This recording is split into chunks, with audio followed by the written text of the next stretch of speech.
Welcome back once again to the Naraka Blade Point Morris Cup Season 2 Grand Finals. I'm Nathanius, joined by Runekeeper and Davier, as we are getting ready to kick off our trios portion of today's festivities. We managed to watch Rose dominate, destroy, obliterate pretty much everybody through the first half of the broadcast, Runekeeper.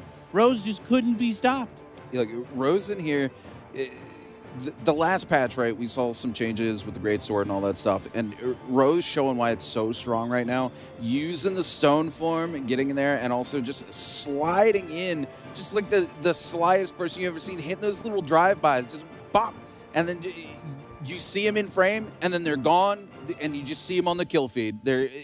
It's insane. Rose came out here and is like, look, y'all thought I was good last week. Let me show you what it's about, because we in the finals now. And it was a beautiful performance, running home with a lion's share of $10,000, Davier. But there's still a bunch more money on the line, as we're going to take a look at the trios format. Not too different in terms of the setup, but just so we can go through this and get everybody up to speed. We had up to 40 teams in the qualifier. Top 15 made it to the semis, where they joined some of the top teams from Season 1, as they did not have to play in the qualifier. And now 20 of those best teams are here to compete in the grand final for $10,000. And worth mentioning again, a spot in the grand finale in December. So the scoring, very similar. We have multipliers for teams that finish deep. This is still going to reward having those kills. Not as much of a difference in terms of the base points for where they finish. So gentlemen, we're expecting to see crazy aggression, I assume, Davi. Oh, absolutely. When it comes to trios, you know, we saw in solos how people were just getting eliminated, like, really early, to the point where the circles were, there was like 5 people alive, unlike last season where it was like 10, 20, right? So now with 3 people, and it's this whole trio thing, all it really takes is one person to be very, very low. All it takes is one person to be down. And in that situation, it's a wrap. It's time for that whole team to push on hardcore. It's time for people to get in. And also, one last thing, we're going to see a lot more pairings. And I'm excited for that. Let's get it going, baby. I love to hear the energy. And Runekeeper, I know you've got some things to say. We're going to pull up the finalists so that we can take a look at the teams. And Rune, hit me with that knowledge. How are you feeling? Which teams are standing out to you? Look, there's some really good teams out here. Obviously, we've got to look at Athena's Spear, Avocado, Rose on the same team. Like, they just cleaned up solos, right? Both of them dominating out there. Put them together on the same team. If they have any coordination whatsoever, they are definitely a threat. We got to look at Cats Club, Ski, Cats, and Rigged. Ski last week in trios, just dominating for his team, get his players constantly back in. His players picking him back up, right? Cats, I think, rezzed him 6 times in the one game, but they made it to the end. They picked up some fat kills. All of these teams stand a huge chance of coming out and putting on a good show. Mime and Pooby on the same team. I was about to say, let's with not Argan too. Yeah, no, look, sleep on that team. Pooby, one of the best monk players in the game out here, one of the originators of using the dagger, and just dominates when he jumps into lobbies in any situation. You can't count that team out. You got level 18 on the same team as Charlgren and Doves, too. Level 18's been putting in a hell of practice, and he's just been a dominant force as well. YBS last week, too. No Straight Hero and Casper Oh, a good yeah, team. yeah. That's a good team right there. Let's not sleep on that one. No, not at all. Like, Hero and No Straight are phenomenal, but the fact that they were able to pick up Casper out of his mini retirement and bring him into trios, it's a whole different world for No Straight's team when you got Casper out there with you. Yeah. That man is a demon. He's been in the top 100 for most of the betas. He's out here and he's ready to show people that he wasn't around last season. He's going to be here this season, and from what I understand, he's coming back to solos next season. He's got it to show today. Even if he puts on a good show, people are going to be here for it. Yeah, definitely something to keep an eye on. I'll be honest with you. I'm still asking myself, what exactly in the rules allows Avocado and Rose to be on the same team? Too good. Who's gonna stop them? That's a problem. That's a problem. That's all I'm saying. That is a problem. Somebody is either really good or not paying attention at all, because I don't know how that happened. I don't know how that conversation happened, but somebody was like, hey, we need to put this together. And nobody thought, hey, let's not do that. Let's not. Not very fair for everybody else. Not just super teams in Naraka. Let's not start doing NBA and start doing like God tier teams. Hold on now, slow down. It is awesome that we look at where we are in the Naraka Blade Point competitive series, right? And we're at the end of season 2. We have players that have built these reputations to the point where you see them together on a team, and we're like, okay, everybody else is going to have to go completely out of their minds. Now, I don't even know if 110% performance out of some players could take down Rose with how hot they've been looking in those solos. It's like, I don't know if you say so. If you want to put these two people on a team, that's up to you. If you look, you got to be careful though, right? You take somebody like Rose and Avocado, both of them, they've got to have huge heads right now, right? All right, they both just had a huge, massive run in solos.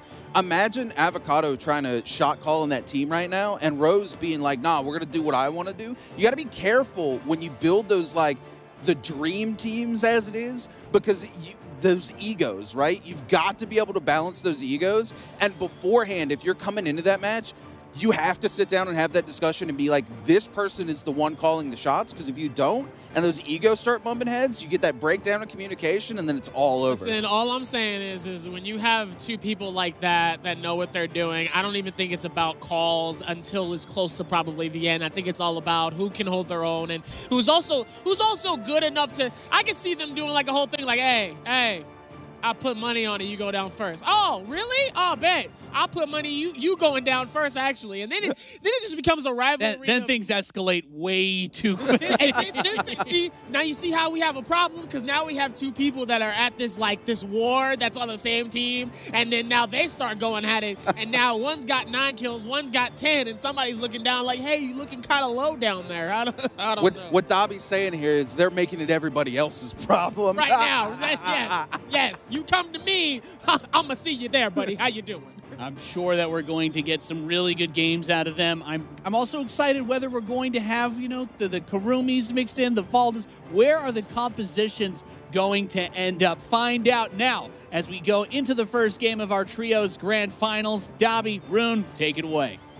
Look, I'm stoked. I'm ready to see this. I want to see. None of these teams can be counted out. YBS had a huge showing last week. Look at this, by the way. Shadow. Shadow, Jade, and Eventide are crazy right now. That's a lot of people. That's a lot of fighting that's already starting right now. Rose is battling K-Taco. Mine is in the middle of a battle with the Casper, and already we're seeing some of the best immediately start to fight. As I told you before, the aggression is going to be here even more now, because and look at that, Mime is already out. Ghost Raid is fighting, already trying to get one of them out of here. These people barely have any shield. They're already going at it. It's actually insane right now. Oh, no. Ghost Raid is close. Oh, one hit, but Hero slides in and saves him. Look at this. Look, Trios is a completely different beast. You know you've got those reses on the board. You need to get those kills. Look at Nostrade. Just confidently slides in. Literally, just somebody could have breathed on him, and he would have went down. But he slides in and just slams Booby. Again. But look at Booby. Oh, yeah. They about to leave. They about to go. They about to resurrect, and then they going to come back and run it back. That's all I'm saying. I love the fact of the early kills. We don't really talk about that too often, right? The early deaths and being able to resurrect yourself, that opportunity to come back is really big in Trios. Oh, yeah.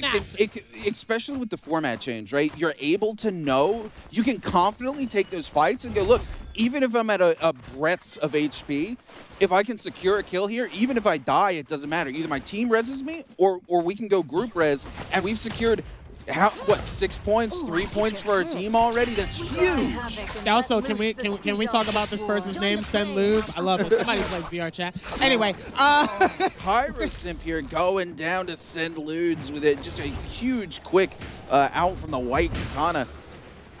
Oh, the bounce catching Send Ludes and Yuku. You think he gets him? Oh, I mean, absolutely. look at this man out here. Look at this man, right? Look, a verse out here with Green Dragon and Yebi Child. Dominating, and I do mean dominating Eventide Temple. Look, these players, they could res and run it back. We see Goddess Waifu, who had a great performance before. They are not choosing to go to this Soul Altar and res. They're not about it. They don't want to run it back.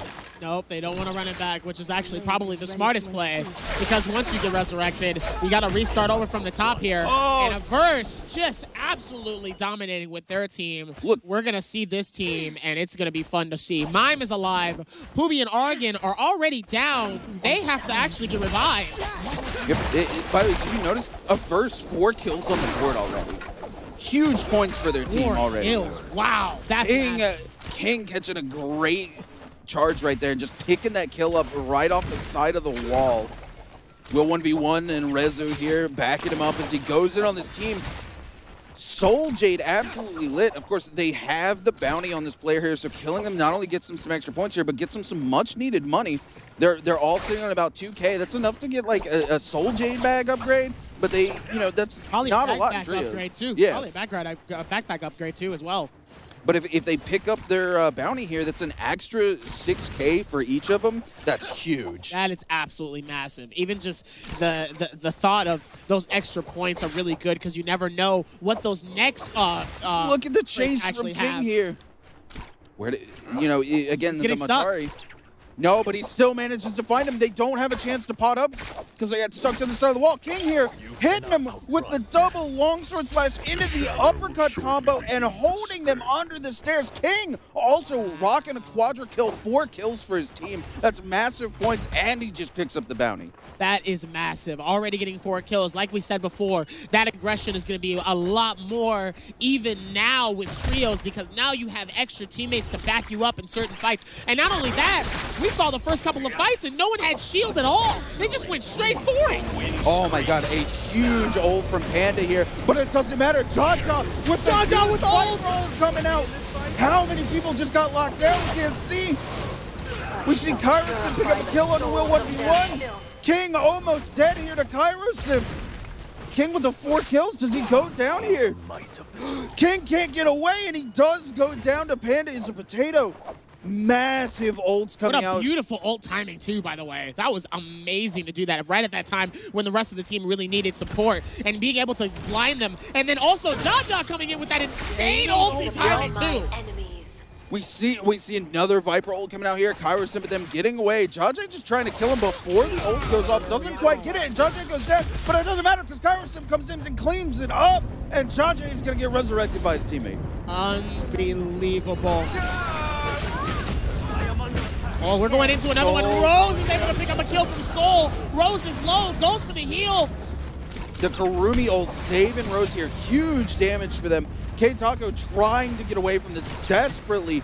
Rose is not the person you want to have your bounty right now, especially after the solos. K-Taco doing everything they can. No more ultimate left here. We do see a fireball coming out. It does not connect. Rose dodges it. Catches him on the down right click, but K-Taco is not going to let it happen. Ooh, lets the spear loose. Beautiful defense there, trying to wait for the block here. It is unsuccessful here. K-Taco is stuck in between a very hard place and a hill, and Rose is able to get the down off of K-Taco. When those grapples come out in those 1v3 scenarios, it's just so hard to do anything about it. It stuns you, and then 3 people are all over you. And all that distance you've managed to gain is just gone in an instant. Jaja is running after the insane save for their team here. Jaja is going to try to see what they can do here. Gets a nice little hit off of Will and is able to try to see if they can scatter to a different direction here. Is having a tough time with the amount of people that is on them. Jaja is in a very, very, very stuck and tough situation right now. Unsuccessful in trying able to get out of here, and it looks like they're going to say night-night. GG's. Will is going to pick up that kill on Jaja. Look, Jaja and them were the ones who just knocked Will out and made them have to res. I have to give mad respect to Will 1v1 and them for just running it straight back and saying, nah, Jaja, we're going to clap them cheeks. A huge fight breaking out here. St. Louis' team. Whoa! Great sword, but it's not enough. I wanted to see a 1v3 go down. I really wanted to see that. That was beautiful execution. Beautiful, beautiful hold there to be able to do those 3 swirls and be able to knock them really low, actually. That could have been a definite change of pace if he would have got one of them down, let alone 2.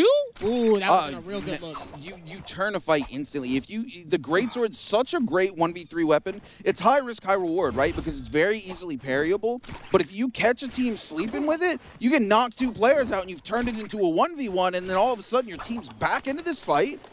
If you win the 1v1, you get to res your team. They've got to go res somewhere else, and you get all the loot. I'm calling it right now. We're gonna see Rose's team and a versus team in top 3. I'm calling it. I'm calling it. After the display that we've been seeing right now, them absolutely putting up an insane amount of kills already in the last 2-3 minutes that we've been in this game, we're going to see them in the top 3, especially even with 48 people alive. They still have a lot of ground to cover right now. Team Chicken out here engaging in this fight. Look at this movement, by the way. First team on top of them, but Team Chicken, the huge ult coming up from Team Chicken's Viper. The Vault ult doesn't connect, unfortunately, because of the hill, but oh my god, when the stun comes out and the great swords are there, there's nothing you can do to it. This Popcorn Chicken catches a huge combo on the first. They're playing it risky, running into the Bane's Breath here. They see their bounty. Look at this. Popcorn Chicken desperately trying to get this shot. Oh, does land a headshot on the stun. Look at them watching the body here. They know they don't want to let first come back. They're going to spend the resources, sit on the body, and be like, look, you don't have the reses. The reses are going away. Either they res, or we're going to lose this player altogether. Definitely the smarter play here, knowing that the less people you have to deal with, the better, especially in trios, because there's definitely going to be a lot of solos that could possibly be in this trios once we get closer to those smaller circles. It's going to be hard to see a lot more trios the closer we get. Oh, absolutely. And if you notice, Hell's Chicken here popped out and started scouting, and they stayed far enough away, but where they had vision on both of the teams, so they could relay that information to their team who were still back in the zone guarding that body. Going to be interesting. We also just saw a nice peek of the No Straits team. No Straight just took out YBS entirely. They are out of this. That is GG's for round 1. And we're still seeing a lot of people here. Gay Taco is battling Rose right now. A versus on Cats right now. And we're watching Hell's Chicken flying in on first. Is going to try to see if they can get something out of this massive. You know, Rose's team's got to be very careful right now because they went in aggressive early, and Poopy and Mine's team there knocked them out, so they only had the 1 res. They've already used it. Oh, first going down to Hell Kitchen there with a great longsword hit. Noon, the one with the bounty, they just can't find the kill onto their bounty target. Kind of struggling here, but they were able to get that done. Everybody has purple shield though, so everybody is looking really good in terms of armor levels. Shield starts being recovered here. We're going to try to see what we can do, but this is the fight that we've been looking for right here. K-Taco's team versus Rose's, and just like that, before we even get a chance to enjoy the fight, it's already over, and Rose and Avocado and Oni is dominating. We hop back onto Will's side, where their team is still alive and well. Rezo's low on shield. King and Will is full. Yo, Will's 1v1 team has so many kills right now. They're rocking a very good situation. They picked up Soul Jade Mine. They picked up a ton of kills, died, ran it back, took the risk, and killed both teams that killed them in the interim, which means not only did they get all the points, but they knocked those teams out, and now they're sitting on some heck of good points. If they make it to the end and get that multiplier, they're going to be a hard team to beat. Absolutely. That's going to be massive too, because even with the multiplier, it's still a lot of points that can help you. Like I said, when it came to the solos, it literally was just less than 1 point of deficit between second and third. Yep. So imagine what type of difference a trio team can make with the same amount of points. Ooh, this team looking to engage here, but a Ballista coming down onto Will 1v1's team. Very rare to see Ballistas being pulled out right now. We haven't seen too many plays with the Ballista yet. If you can get up there, especially in trios, you don't see it a lot in solos because it's very hard to hold this position up top by yourself in solos, right? But in trios, when you're climbing up, you can't parry into blue charges. So you get one team member who's up here on the Ballista, the other two play gatekeeper and hold those blue charges, threaten that ledge, and players have a hard time getting up here and doing anything about it. Looks like they were going to try to see if they could catch somebody, but it looks like they wasn't able to see really anybody here. Low on durability for this bow. They're going to need to repair it, and I only have one left, so it looks like they're going to wait. Probably play the long and smart game. Cats is out. Hell's Kitchen is just trading their shield swaps, and here we go. Ski and Rig starts jumping down here, going for the fight. 2v3 situation here, trying to see if they can catch anybody on the outskirts. Longsword starts going out. Yo, hitting on Ski goes down. It's all up to Rig. Rig was controlling that fight onto Popcorn Chicken, but now in the 1v3, there's not anything they can do, and Ski, Rig, and they all go down. Nothing but GG's in the chat for that team, trying to do what they can here and is unsuccessful. And that's the one thing that I was saying earlier. Once you get one of those characters down, once you get one of those players down, it's hard to win a 2v3 situation. No matter how good your movement is, no matter how hard you have, the only thing that you really hope for is if you have something really, really good up your sleeve, or if you have a very, very great, maybe gold weapon for like your dagger, something that makes you move fast, so that way you can maneuver. It's tough out here for 2v3s right now. Right, we see Avocado and Rose's team looking to go on to Will's team here. Again, Will's team is sitting very pretty right now. So if Avocado and them were able to knock them out, they might be able to bring themselves to the top of this lobby. Beautiful F's being thrown out right now. The double Yodo F's canceling each other out. Avocado using it to hold on to Rezo. Rezo! Parry onto Rezo and the punish from the Greatsword. But Rezo not taking a lot of damage. Even though this is a blue Greatsword here, Rezo probably rocking those melee. Ulti coming out from the Rezo. Avocado comes back with the res. Let's see if it hits anywhere. Look, they're trading ultis back and forth. Rezo knows they can't do anything about Avocado because Avocado started the ult up second. Rezo just trying to get some damage over the team for his team. Avocado sliding in here, picking up the kill on Rezo. King goes down as well. We're looking for Will 1v1. Is he able to come back and get these reses on his team? That was absolutely beautiful to see both of those players with insane style and movement. That lets you know how well they know their characters, the timing, and how to play these characters in these intense situations, knowing that not only do you have one to worry about, but you have three. Look, Avocado couldn't have played that any better with the macro. You know, Rezo threw the F out, and Avocado instantly answered with their own F, and then Rezo, of course, popping their ult, and as soon as he dodges the first blow from Rezo's ult, answering back with his own Yodohime ult, just controlling the situation, making the most of those cooldowns. Rose here. The world. Ooh, misses a parry onto Rose here. Beautiful dodges, though. Oh, Rose with the gold punish off of the parry and then ults instantly to escape the situation from being hit from the side. The Yodo F from Avocado. Rose and them looking to back off and reset. Just a crazy fight to be in the middle of. But these players see him running away here. Doves and them do not want to let this go. This is massive for their team, though, because this is one of the best players right now. Doves with a sneaky little hit there. Doves, this ult could be massive. Avocado goes down. Just enough terrain for them to slip away. The parry coming out. No punish, though, because they go for the horizontal, and Avocado's knocked on their ass too far down the terrain.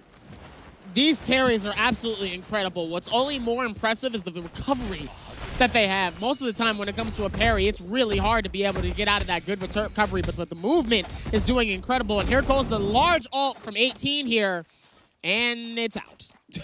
Look, in trios, you're such a huge target. You have no choice sometimes but just to use the Monk ult as a reset to get your HP back. And when people scatter like cockroaches, that's when you de-monk and get a full reset and go, okay, look, this ult's done its job. I gotta get out of here and stop being such a big target.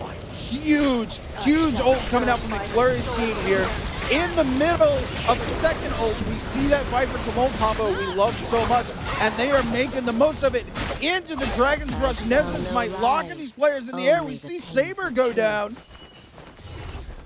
Now they can sit on these bodies and make sure that they can't get the rest. Flurry with a huge uppercut from the Greatsword. Mao, one hit away, and Mao does go down to McFlurry's Greatsword.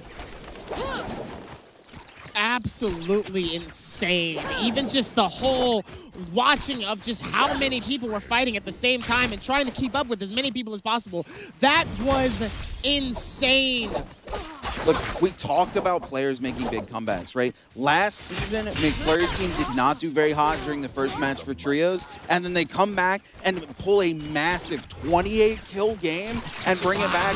McFlurry's team cannot be counted out in trios. This is exactly where these players excel. And at the same time, this is exactly where they need to be, too, in terms of, well, actually, I stand corrected here because one of their players just went down here.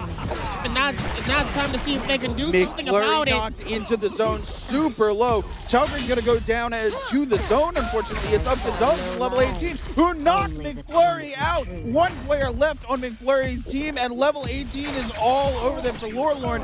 Catching them, though, with the lovely Soul Jade for the Katana there, and just completely dominating. Look at these dodges from Lorelord with the tap shifting. It's all on Dubs. Dubs is going to pop the ult. Can you land this? She has to hurry up and get the kill here. The stun. If she can knock Dubs out, get the heal up, get her team back. And gets the recovery from Chow. Chalgren goes down. Can you get to level 18 in time? You got to find that body. You're staring right at him. You got to pop the heal. There's nothing Dubs can do here. Dubs is stuck solo, wins the fight, knocks McFlurry's team out, but unfortunately doesn't have the time to pot up. They had a chance. They had a chance too. They had such a chance to bring their entire team back, but was unsuccessful. They had to figure out if it was worth it to whether heal and heal themselves and continue, because those points in the multiplier is very, very important for the rest of the team. They've already done well getting those kills, so even getting a top 5 placement is going to be really, really big for them, but they had to focus on the heal in that moment. You could feel the heartbreak. You turned and looked at Chalgren, and they went to touch it, and Chalgren disappeared, and they're like, all right, I've got to pot up, and they pot up, and it's, you know, you've got the heal cut from the zone right now, because it's the Force Shadow spreading, and they turn, and they look at their teammate, and they're like, I can touch him, but I'm going to die before I can get another pot off. That was a heartbreaking moment, man. You're just like, you feel the hand reach out and then come back for the pot, and they know it's all they can do. Oh, man, that was a heartbreaking moment, man. Rude, what? I feel for him, Dobby. I feel for him. They didn't have to do it to him like that, man.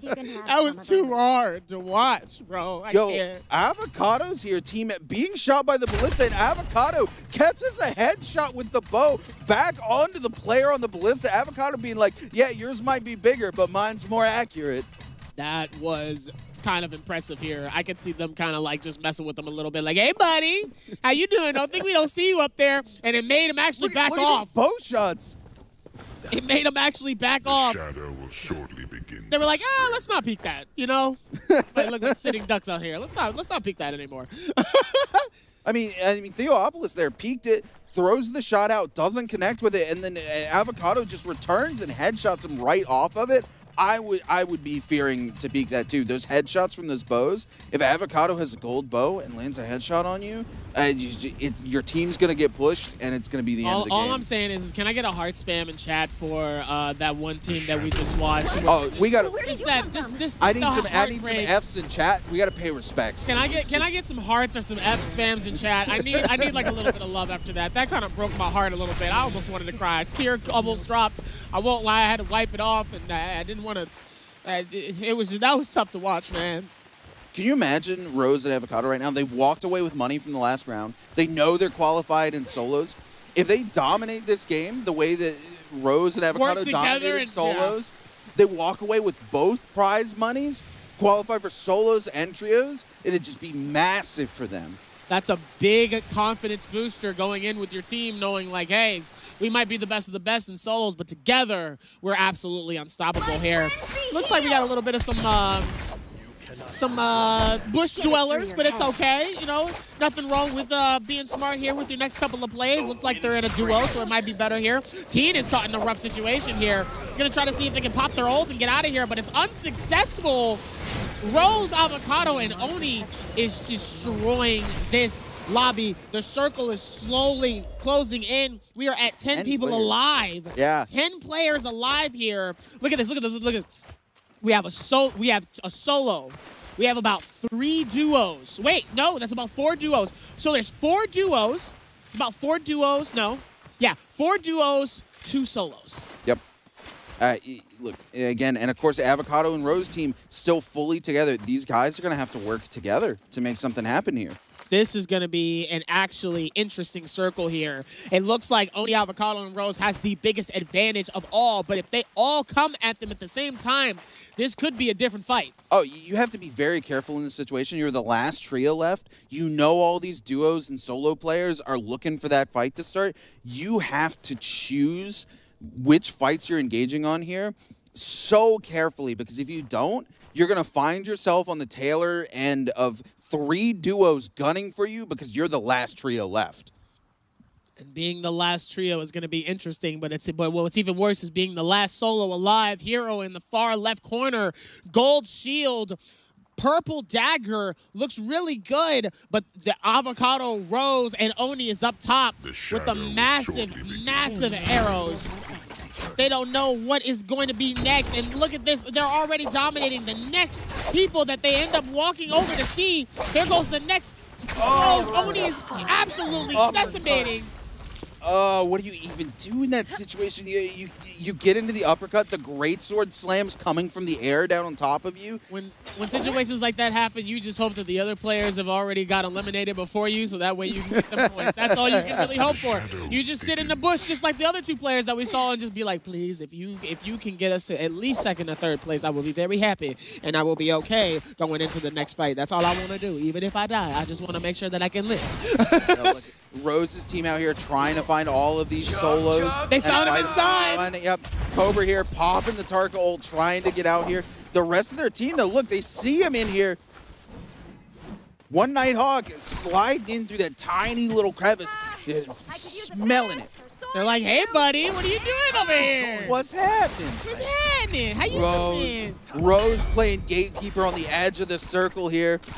This one little tree, this player's only hope. Diablo's getting up top. Can they hold this top, though? Will 1v1 with the ballista. If he catches a shot onto Rose, it's massive, but Rose jumps over top of the ballista and then gets sent flying over the edge. Goes for the shields already. Gets the recovery from that one. Goes for the next set. Goes for a full shield.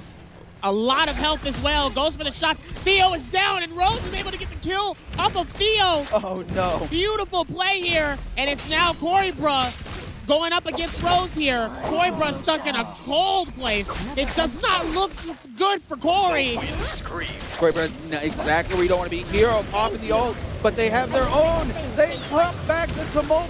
Hero's got no place to go. He's hiding in the air trying to get away. But he's got no more hops left. One shot here ends Hero. He's trying to get that placement definitely for his team, but he goes down to Rose. But even at the same time, though, even with Hero going down, he still has some very, very good placement points. It's the same with Rezo. Rezo with this team that we sadly had to see go out, but Rezo was still able to do that, and there goes the ult coming out and saying, hey, guys, I'm still here, and they're going to try to see what they can do here. Rose! Catching a huge end of that hold onto Rose. Rezo here, look at this, using the corner, using the Yoda whip, optimizing this fight as a 1v2 the best they can, but the F goes down, and look at the dodge. If Rezo, if they can do anything here, still haven't caught Rezo. One hit dead. Will 1v1 onto Rose. It's oh no, the shots come out from One Nighthawk, and Will 1v1 goes down. And this is it. Rezo goes down as well, and Rose, Avocado, and Rose One with 11 Nighthawk kills by themselves. 25,000 damage. What? Unreal. I mean, okay, look, we talked about how Rose popped off in the solos. We said it hadn't been done before. No Strahd looked really good in Season 1, but Rose just upped the ante. But now, Team Rose having Avocado, and big shout out to Oni as well. They look unstoppable. That was disgusting. 20 bomb. They were 1 away from a 20 bomb. 1 away from a 20 bomb, guys. That was a 20 bomb we were about to witness. I don't have words for that. Give it to me, Runekeeper. What's the secret sauce? Look, right now, they're just controlling the battlefield so well. They lost it out early, right? I mean, Pooby and Mime and them instantly took the res away from them, and they had to go res somewhere else. They had to get back in the game, but they just play so well. I don't know what their comms sound like in their head right now. I feel like these guys aren't even like talking. They're like telepathically, because it's like Rose knocks somebody in a direction and then all of a sudden Avocado's just there to pick up the combo, throws them back in the air, or One Nighthawk there comes in and catches the uppercut, right, with the longsword, and as they're juggling him in the air, Rose comes over the edge and dumpsters him with the greatsword, and there's nothing you can do. These guys are on top of it. They're communicating so well. They're a hard team to beat, and I don't know who's going to do it. Who's going to step up to the plate, Dobby? What did I tell you earlier about Avocado and and they're like just them like butting heads? I feel like they butted heads a little bit before they hopped in, and they were just like, all right, cool, let's make this a kill race. And they literally made it a kill race. But obviously Rose won that with 11 kills just by themselves. Like, oh my goodness, Rose was putting in work on their team again. It's like the champion buff, right? You go through, you win solos, you know you're walking away with a ton of money, and you are feeling really good. They bring that performance over, and we take a look at our teams again.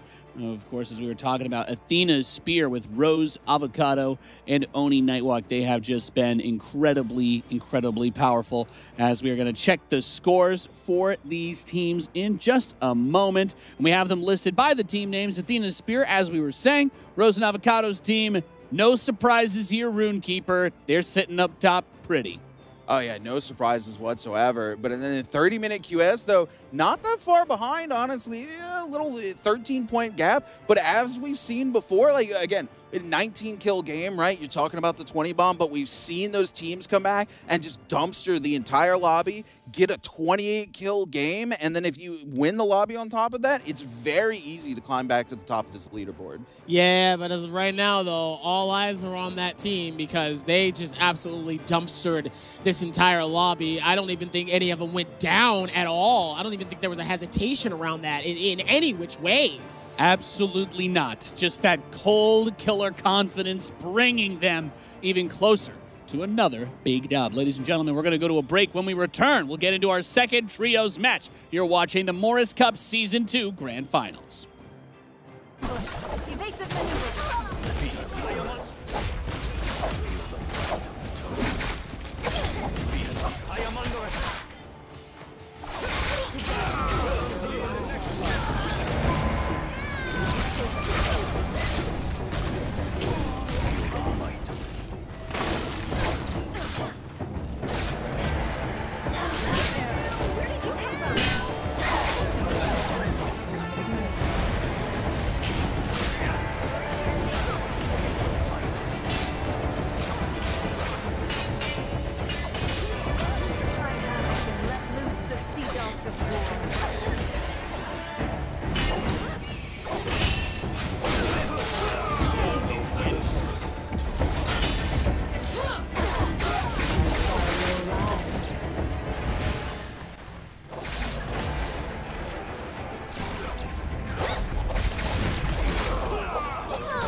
They took my eyes for our god. Was it worth it? Yes. Nothing can hide from me any longer.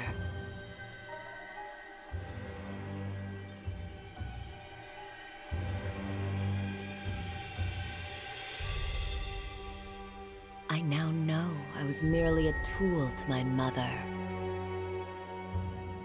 But I am more than she ever imagined. And I will see all that she has built for her.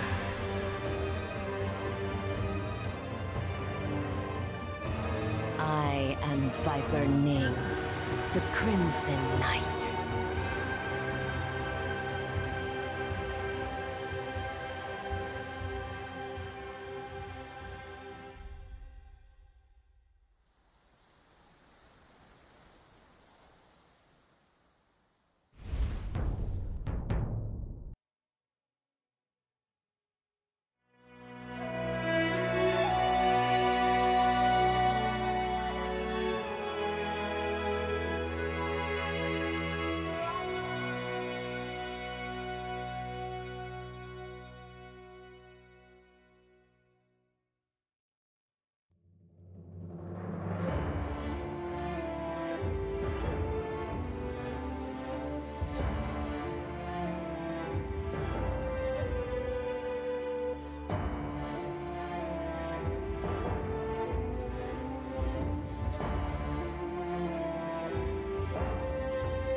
And we are back to get ready for our second game of the trios portion of tonight's broadcast. Welcome, ladies and gentlemen, to the Naraka Blade Point Morris Cup.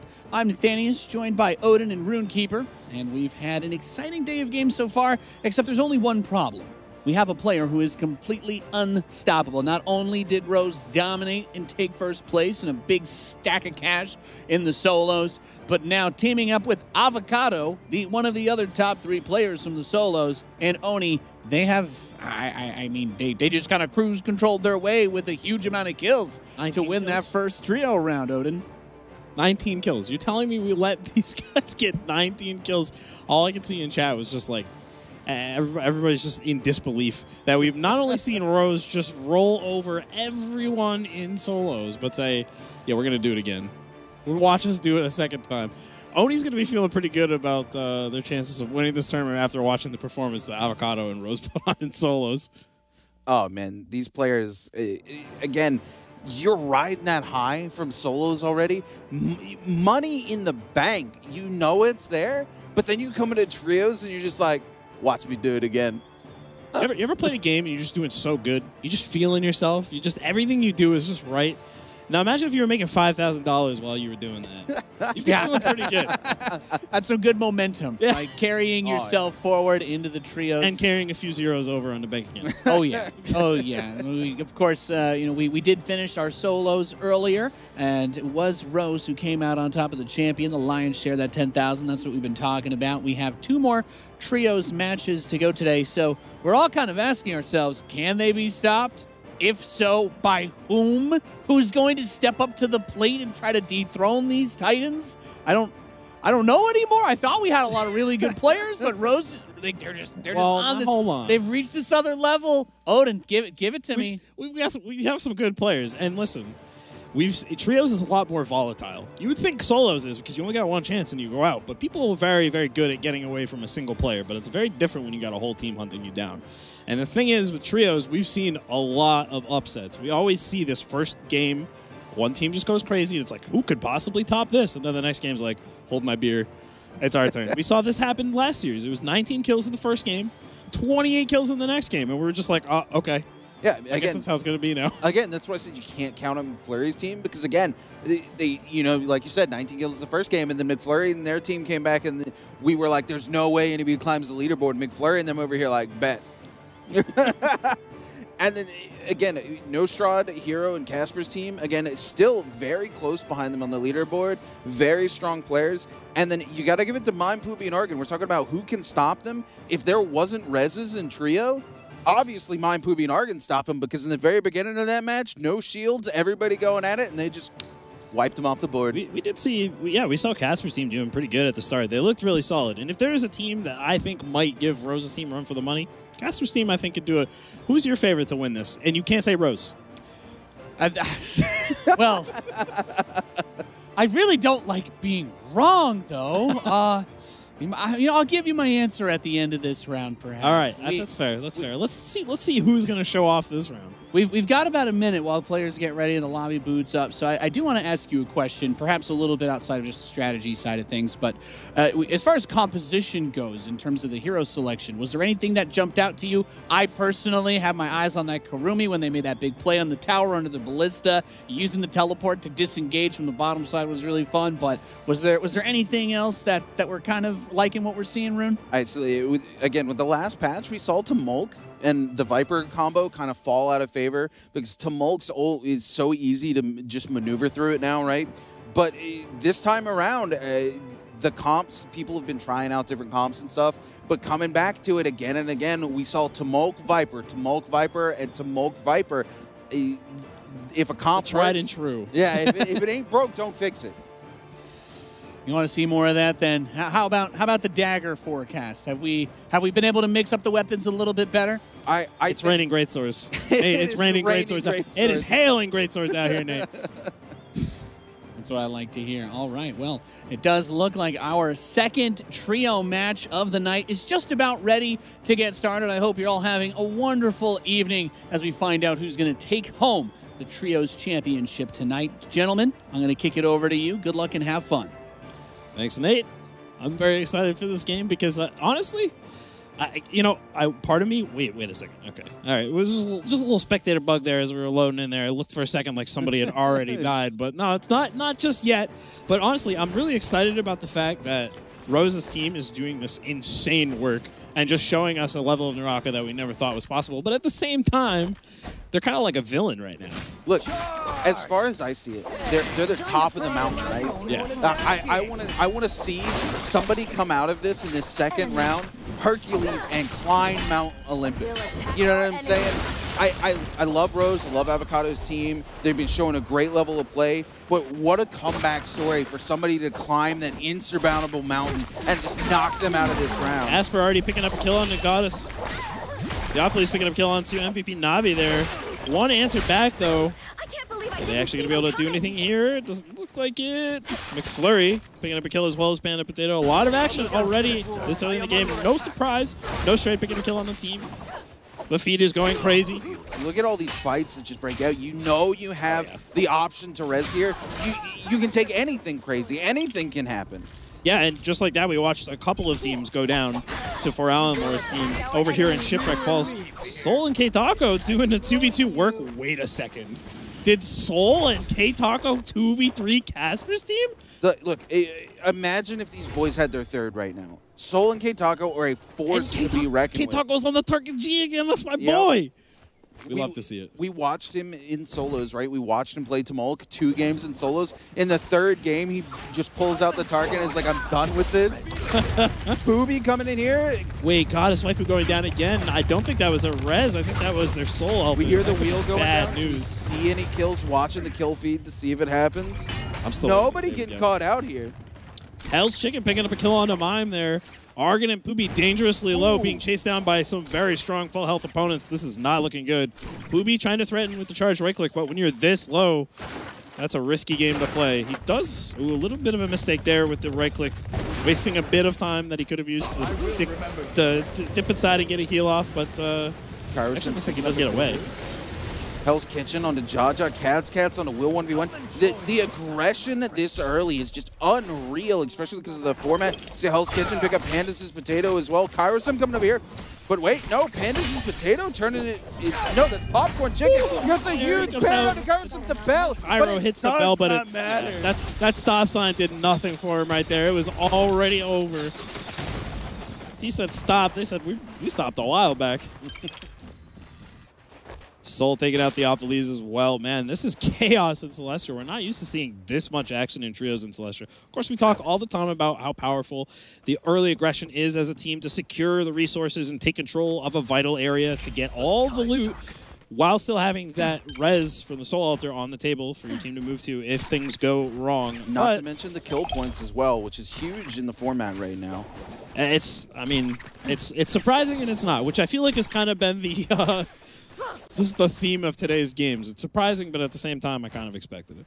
Oh, yeah. I mean, these players out here, controlling a zone is just huge for them. You get the loot. You can push into these other teams, knowing that you're there. By the way, look, 44 people left alive. That number fluctuating a lot, but sitting right around that 44, and we're not even first zone closed. We've definitely already seen a few teams go down twice, and who knows if they've been able to get picked up by reses, because that's not something we're able to see on the feed, but actually, K-Taco going down there, so Soul's got his work cut out for him. Soul with a huge Popcorn Chicken in the 2-3 though, but wait, the third party comes in. This might be good for him.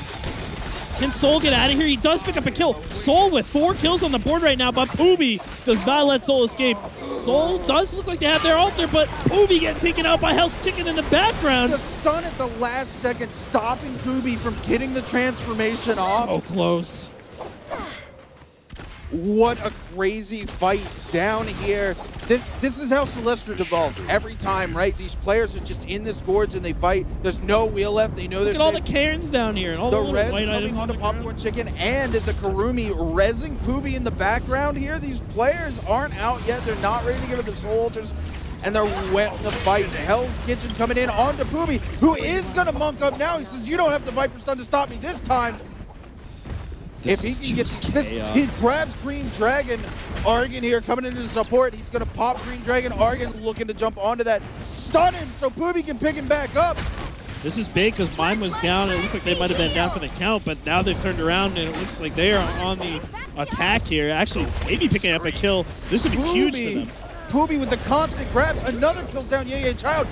Poobie and Mime's team picking up massive kills right now. This is big for them. Very important. We know we haven't seen Rose very much on the kill board, and I know they got to be paying attention to that out of the corner of their eyes while they're fighting. Now looking to gang up on a verse, and this is tough. What do you do as a verse here? Oh, the parry, but it doesn't matter because Poobie comes back in. Oh. Rose did just show up with their first kill on the feed, so hey, we're keeping track of it. Those of you at home who have been keeping score. K-Taco and Soul Soul with another kill? Comes in and picks up Soul. This is big. K-Taco needs to get away here and get the res onto Soul. They've picked up so many kills. If they can carry this in a late game, this could be huge for them, especially as a two-man team. We're rooting for you, K-Taco. K-Taco tries to come in. He does picks up another kill. Kitchen. This is big. Look, if you can get these teams, a player comes up and you catch them with no health the second they res, it's just free points for your team. Hey, the timer is ticking, though, as Soul is winding down very slowly. We're early in the zone. Soul only went down. Poobie and Argan coming back in here as well. Argan catching Harry into the Nezhas on the Popcorn, Chicken Popcorn, one hit, and Argan is going to pick up a kill onto him. That's going to do it for him. I don't think Soul has the Soul Alter res. Unfortunately, they did already have to use it earlier, so K-Taco, the time is ticking. But it looks like this might be the window they were looking for as a huge fight breaks out down here in the Gorge. Once again, Poobie forced Tavajra up as Argan jumps back during the Wisps, looking for connection. A verse popping off there, using the Wind Prison to try to escape. Argan unaffected by it as a fellow Tebulk.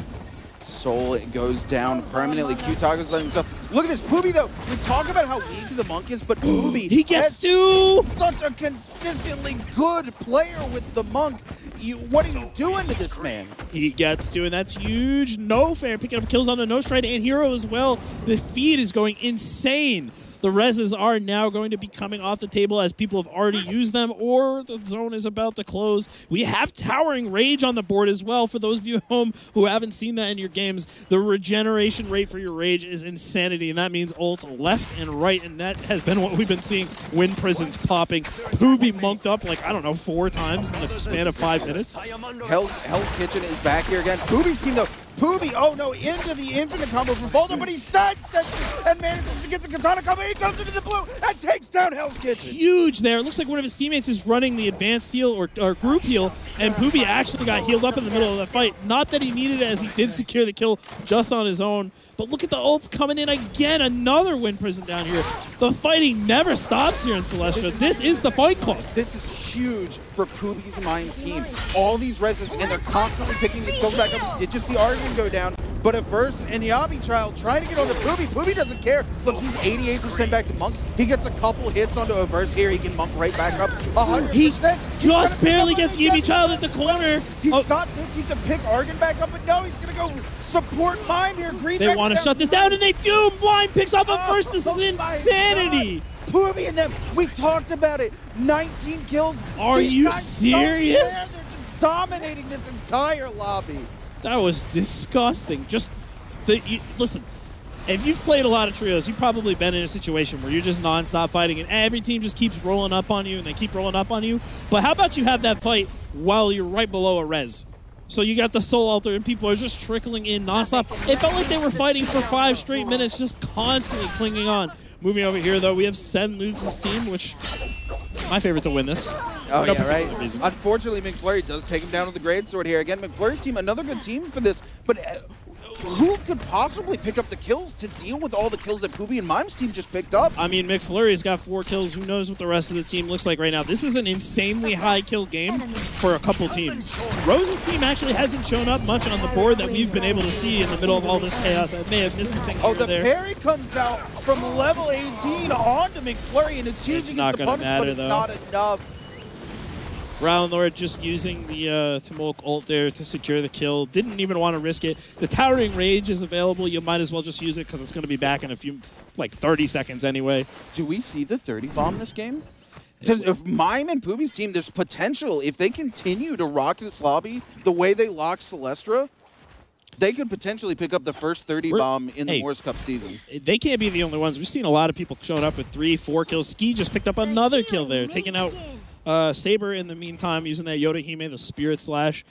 The ults are just doing so much work, so these teams that are heavily reliant on their ults are really feeling that power up right now. This is the perfect formula, the perfect storm for the 30-kill game with Towering Rage on the board. I love to see. This is, I think, the first time we've actually seen in one of these matches one of these blessings pop up in the middle of the game. This is big. Actually, it's huge, especially these players who have volatile ults. Like, again, Pubi rocking the Monk ult, all of the Tomok ults we've been seeing, just canceling each other out. Pubi again with a double slam onto One Night Hawk and Avocado Rose's team. Wait, this is huge. Rose. If they knock this team out here.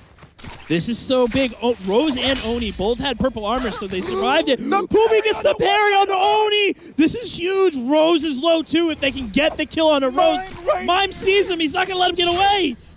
The grapple, back into the grapple. Big turnaround, maybe. Mime needs to be careful. This is big. Rose or Mime can take this with one hit. That's all it's going to take. Mime is just dodging around, doesn't want to take the 1v1, looking for the support from the team instead. Coming into Rose here. Argon does go down. Rose doesn't care, though. Avocado with the backup. Pubi with the huge parry onto Avocado into the uppercut punch. Trying to get it to him from behind. The ult comes out from Avocado. This is so dangerous. Oh, my God. Pubi goes down. I think Mime is still alive there. We heard the Sacred Circle come out. One touch. It doesn't matter, though. Rose is getting the res here. It's going to take a miracle from Mime to win this. He is going to get Argon back up, it looks like. Your aid is welcome. No, the last-second interruption from Rose. This is so huge. It looked for a second like Rose and Avocado and Oni were going to go out there after Pubi landed the double smash, but they weren't able to finish the kill off. And now Mime is the only surviving member of their team. Mime's going to have to retreat. The third party is coming out, and Mime does have the option to use the Umbrella to try to stick a res here. If he can get his res, yeah, look at this. Avocado and then backing off. They do see the third party coming in, but it looks like Mime is in a fight right now, checking out the feed there. This may spell doom for Mime's team. There is no way to get the res anymore. It's off the board now at the second zone.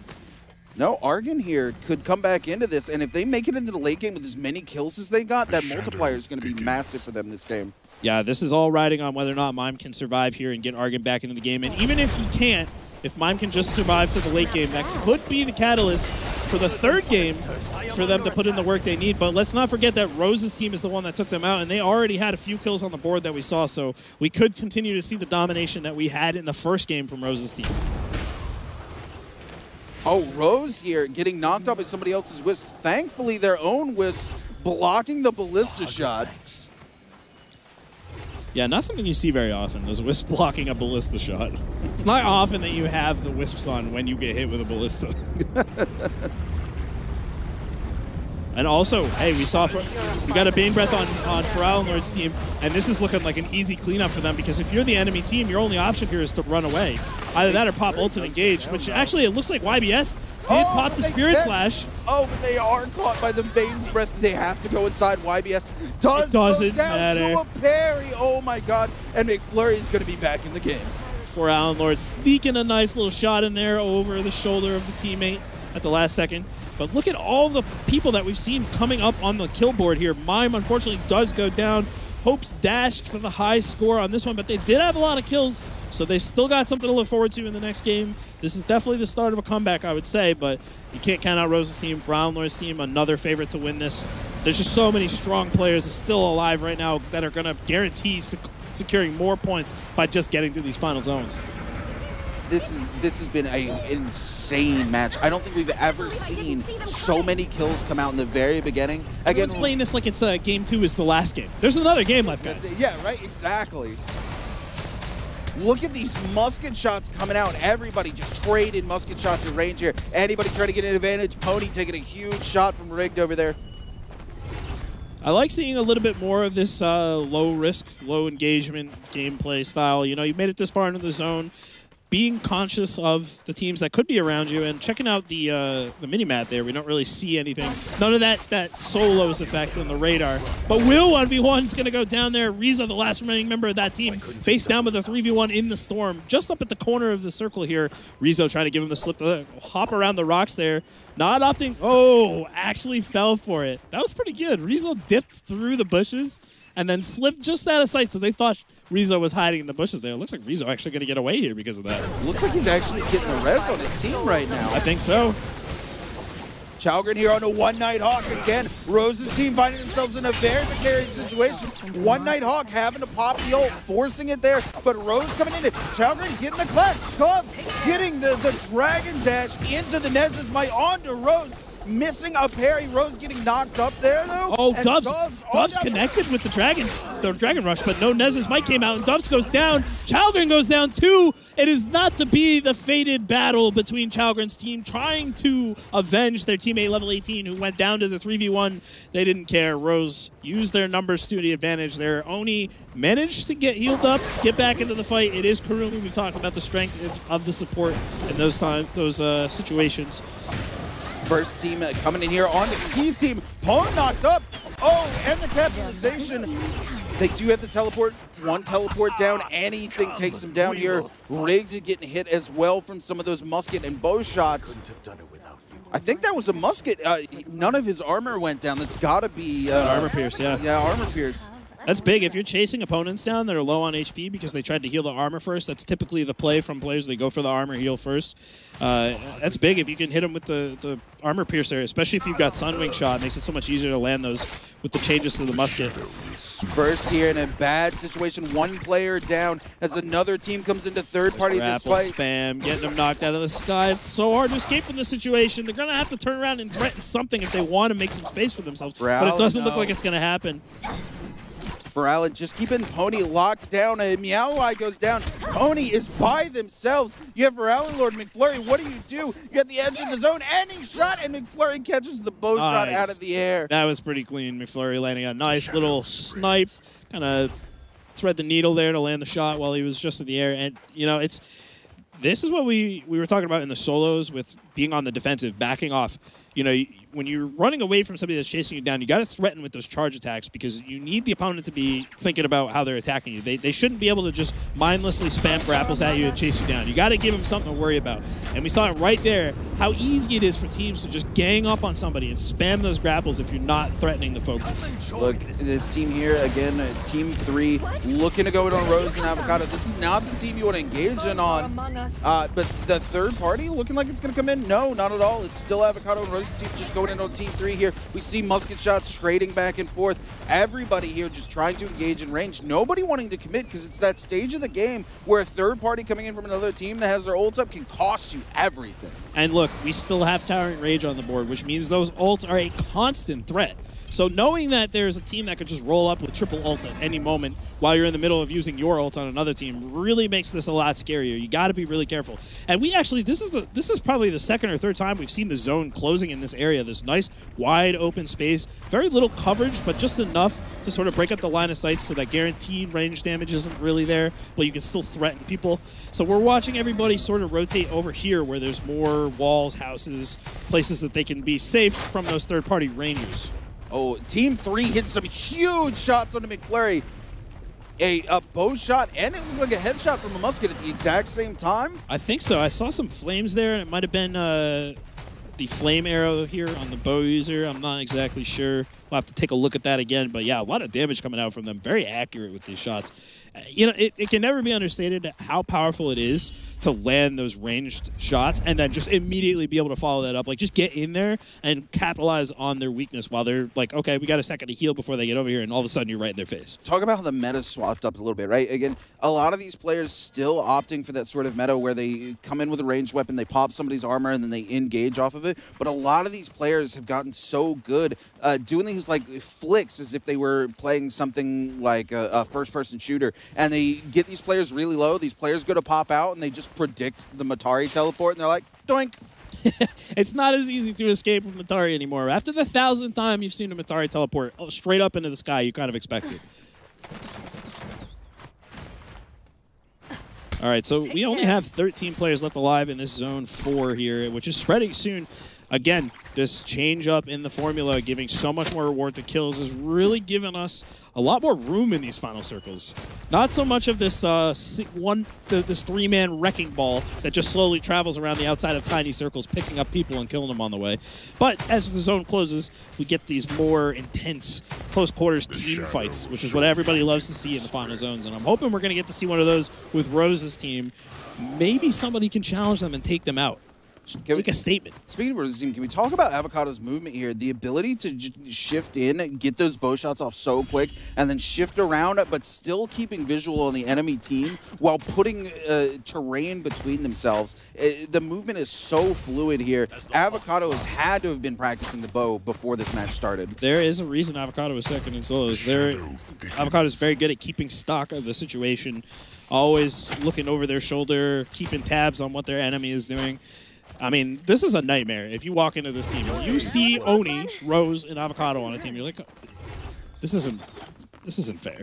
Yeah, no, not at all. And look, a lot of these teams down to one repair kit. The ranged battle is going to have to end soon. Nobody's going to have anything left. Yeah, unless they got a couple extra bows stored up in the backpack, which is unlikely as teams tend to favor carrying a variety of melee weapons in the event that they get parried or they just want that mix-up. Actually, as you mentioned it there, Avocado is going to have to dip in here to repair the bow, restring that. I'm surprised to see so much bow still on the table. We know the bow has received a heavy number of nerfs, and the musket's been buffed, but some people really just find comfort in the bow. I know I love the projectile style of the bow. I'm so comfortable with the way that it travels, and I imagine some of these players that have been using it their entire time playing Naraka are feeling the same way. Oh, yeah, 100%. But we hear the constant ring of muskets as well. Like you were talking about, the bow seeing constant nerfs and the musket getting those buffs, and these players showing that they're much more comfortable with the musket now as well. A little bit of cannon in there too, which I'm actually kind of surprised to see given the terrain. You don't really have a whole lot of elevation to take advantage of the cannon's arcing fire, and I didn't even see any glyphs there specifically for the cannon. So I guess they're just taking shots just to try to get some free hits. A little bit of splash damage here and there never hurt. Yeah, I mean, the cannon can't be understated in trios. You get that cannon shot perfectly into a trios team, and you bump 2 or 3 pieces of armor off the entire team. That's huge gains for your team. It's very difficult to land those shots. If you've ever used the cannon, you know it is hard to hit that perfect lineup on people from long range. Even if you've got Meteor, it is a very slow traveling projectile. So you really got to predict the movement. But these players at this level are so good at moving around that it's very difficult to pin anybody down. Can we just talk about how these players engage each other? I don't think we've ever seen a final circle where these players are only engaging at range. It's like they have an agreement that we're just going to shoot each other till we're out of bullets. They're parlaying. Where did you come from? Yeah, I like this area too because there's a lot of foliage in the distance there. There's not a ton of space to hide in. They've got this sort of like a log shed that they got over there, but there's a lot of these little like nooks and crannies for them to sneak around in. So if a team does engage on them, they might be able to slip away, or they can pop out, take a few shots, and then hide before anybody really has a chance to draw a bead on them. Kind of like a little guerrilla warfare in the grass. Oh, yeah, Avocado trying to lob these cannon shots over top of that building over there. Look at the spread. Nobody in the middle, which. No surprise. Nobody wants to be in no man's land. That is basically what that is. Look, but again, all these teams, they don't want to engage each other in head-on combat. They're just fighting. We see Team 3 finally engaging onto this team over here, but look at this. Look at how fast these teams are engaging in. We see Casper by his little own lonesome over here on the top of this tree. I don't think anybody. He's a little blip. He just keeps popping up. Finally, some engagement as one team breaks the treaty. Engaging now. We have Team 18 and Team 3 together. Cats, Rigged, and Ski trying to make the best of this, but man, it is chaos as cannon fire, as projectiles and ultimates just rain down terror into this little chasm. Rose here with the legendary dagger, trying to throw those wisps out, get a bounce off onto somebody here. It is devolving into complete chaos. The agreement on the ranged weapons is no more. These players are all over the place, throwing ultimates left and right. Anybody trying to find an inch of advantage in this match. Only one player going out in all of that carnage, which is very surprising. But look, again, the towering rage. You're so incentivized to just take your engagement, back off, wait for your ults. And that's exactly what Rose's team is doing.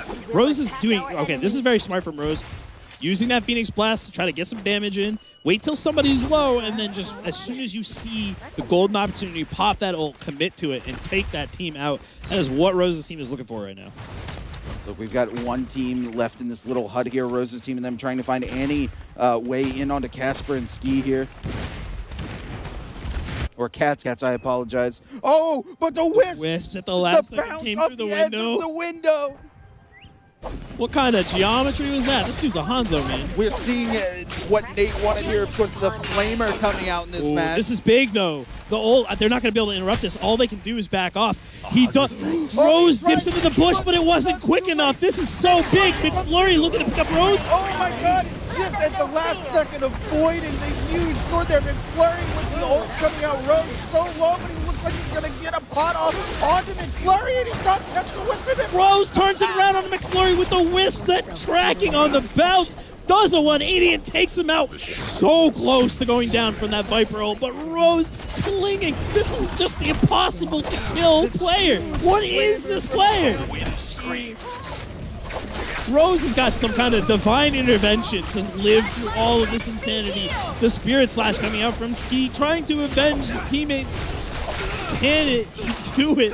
Oh, Rose taking a huge hit from Riggs here. Ski looking to pick it on Rose from behind. The parry comes out, but this isn't enough. Cats bounces back. One Nighthawk defending Rose at all costs. Rigged in on it. Avocado coming though and saving Rose once again. The teamwork from Rose, Avocado, and Oni is out of this world. They are standing their ground in the face of just absolute chaos. It's hard for us to even keep up with what they're watching, and they are managing to weave through all of it with mastery. This is insanity. Rose canceling out the enemy Tamil prison, landing right on this Karumi. This is huge. Trying to find anything under the Karumi. Rose caught in the flanker and goes down. That's just Mike does it. Ski by themselves with a Flamer over here, trying to collect any kills that he can for his team here. The last member of his team left alive, and he does manage to pick up a kill into Team 3. Coming into the Flamer again. Rose, the church came around to collect the stipend, and he finally ran out of divine protection. That was the only way Rose was going to go down, was getting caught. And that's just Mike. Ski's still in this. Ski's definitely got a chance to do something here, but no, gets taken out from behind Avocado. Rose back in this fight once again. Ski was actually the kill leader. If you saw right there, Avocado did kill him at the last second. This is big. 3v1 though, Rose did get revived, and it's tough luck for this Tumult as he gets locked down into the zone. Rose's team winning another game. Somebody stop him. Who is this player? 15 kills. 15 kills. What is going on here? That's the big question. Okay, look, you guys are trying to tell me, oh, I'm getting too excited. I'm saying things too much. Somebody else is going to step up, but that is clearly not the case. Athena Spear, what can we say? Look, it's unstoppable. Coming out in 10th place, but Pooby's team still picking up 14 kills? That's insane. These guys, it's only a shame they had to run into Rose's team, right? I don't understand. I've never seen anything. We've watched a lot of Naraka, okay? We've cast a lot of Naraka. We've watched a lot of Naraka. We played a lot of Naraka. And we've never seen a team this dominant before. They're playing not only extremely confident, playing well as a team, but they're just like, it's a speed run. Look, Ski's team, though, as well, also picking up 15 kills. Yeah, you know what? You can't count that out. Ski's team. And look, 2nd place, 3rd place, 4th place, 5th place. All these teams racked up a huge kill amount. And let's not forget, you mentioned it already, Mime, Pooby, and Argon picking up a staggering 15 kills despite going out in 10th place. We watched them just dominate Celestra. All right. Well, thank you guys so much for your commentary. We are going to go to a break, and when we return, we're going to get into the 3rd and final match of the Trios Grand Finals. You're watching the Morus Cup. We'll see you in a few.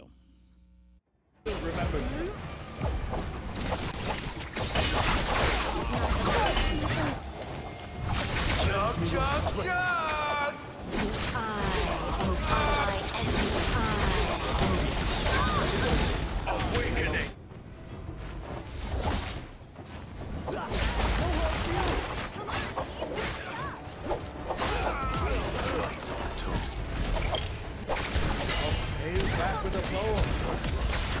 Those are among us.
Welcome back, ladies and gentlemen. It has been an exciting day with lots of action, but we have to say here for the Morus Cup Season 2 finals, for our trios and our solos, there have been a couple of players that have truly been standing above the rest. And then when we got to the trios, Odin, Davier, they came together. They teamed up. The best players teamed up that we had, and it made things incredibly difficult. We're going to take a look at the standings to catch y'all up to speed on where things are with our trio matches. But to no surprise, Athena's Spear is definitely going to be one of the teams higher up, as they've been doing a great job. And we're going to wait for the next game instead, and we'll have everything tallied after that. Davier, Odin, have you had some fun watching the Rose show, the Rose and Avocado show? I'm sitting in the back just watching this, and I'm just like, my jaw's dropped, and I'm just like, these guys aren't playing around. I said it before, and I'm going to say it again.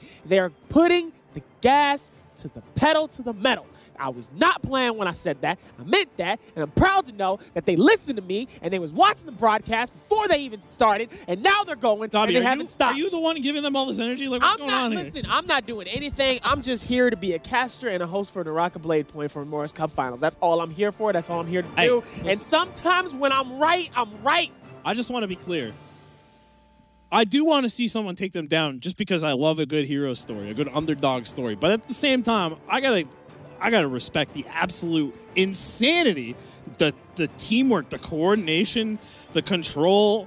You got to give it to them. I mean, man, that is just some good Naraka. It's like we want to see everybody, be able to bring it to them. We want to see someone push them to the limit. Somebody's got to stick it to the man. And we kind of had that, right? Like, they had to go for the res. There was that close battle with Pubi's team like we were talking about, but that's what makes a champion, right? Every time it seems like they're so close to finally getting knocked off their horse, they pick themselves right back up, they correct the momentum, and they just keep pushing forward. They were this close. They were a single light attack away from going out in Celestra to Mime's team. And Mime's team, Pubi, Mime, and Argon, they had 15 kills, but they went out in 10th place.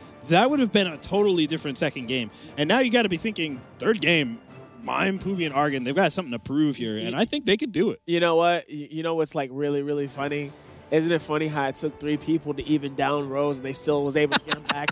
I just want to talk about the fact that it took 2 games and then it took 3 people in a bush to have Rose kind of scatter, but they couldn't go anywhere to down Rose, and they were still able to pick them back up and keep it moving to win the next game because they were like, hey, I'm still here, baby. The fact that Rose lived through that Viper roll, even though Rose failed to get into the bush, it was like a split second. I was like, this is finally it. They're going to die. This is it. Nope. Survived on a pixel again. Still bringing it back. Everything that you've said has been completely correct. It's not like Rose has just come in and has some sort of perfect combo that we just never saw before, and it's just perfect all the time. No, it's getting into difficult situations and making the right decisions to keep them from being game-ending, and that's what it's been. And that teamwork, too. That teamwork is, really important. The fact that even with their healer, their main healer that's helping them out, they're still backing each other up no matter what. There's never really a 1v1 situation when it comes to the trios. They're always there to back them up. They're always right next to each other, so if anybody's in an issue, they're ready to put down some numbers and not afraid to damage some people. They're just doing a really good job coordinating. Like, the Kurumi is doing exactly... Oni is, great positioning always. Always there to fight when it's needed, always there to be in the back and support when needed. The res that came up at the end of the last circle just to get Rose alive. Not that they really needed Rose in that situation. At the end of the day, they probably could have won that 2v1. Listen. But they still wanted to bring it home as a team, hold that cup up top as a team, Yeah. I'm gonna be honest. Oni is the MVP of this group. I'm gonna be honest. It's Oni. Quietly being just such an incredible support, and as you're talking about the Kurumi, there's just so much utility there, and being able to actually see that come out. We didn't really have as much Kurumi last season. It felt. We all need good support. We all need support. Everybody needs a little help sometimes. Even Rose and Avocado. Everybody needs a little bit of love. That's all I'm saying. Give them a little bit of some love. The rest of the teammates can let them fly and walk and go like. What was he doing before? Butterfly, baby. Let him fly. Definitely got some zen with it. Your butterfly impression terrifies and intrigues me, Davier. It's so much fun going through these shows. And Davier just keeps everybody hyped up and energetic, and I can't thank you enough. Show me again how the butterfly goes. Let it flutter. That's what Oni looks like when he's bringing his team back from the dead. Exactly. Wants to kill Oni's everybody. just like, I got you, baby. It's right here. I'm right here for you. I'm right Beautiful.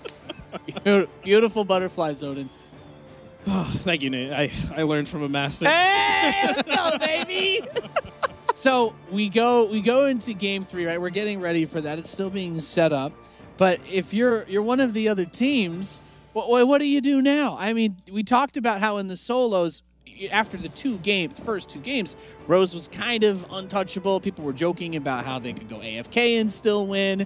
Obviously, they have put themselves in a great Wait, who said position. that? After 49 points, they almost could have. It might have been Pooby. I've got the lobby up. Who said that? We need to go back and chat. I've been spying on some of the memes, but we actually do have the standings updated for y'all, so we can get a look at where those teams are that we've been talking about. And Athena Spear, that is Rose's team. They are almost double second place. What do you do here, Odin? You're asking me? I don't know what I'm supposed to do here. I mean, listen. I'll tell you. We know it's possible. Is it though? But is it going to happen? At this point, I think you're just fighting for second and third place and trying to keep Rose's team from embarrassing everybody else. Here's the thing. Here's what I see. Here's what I contemplate happening. It's either one of the two things, right? Athena Spear is going to drop. They're going to go to a place where nobody's around, and they're going to take their sweet time.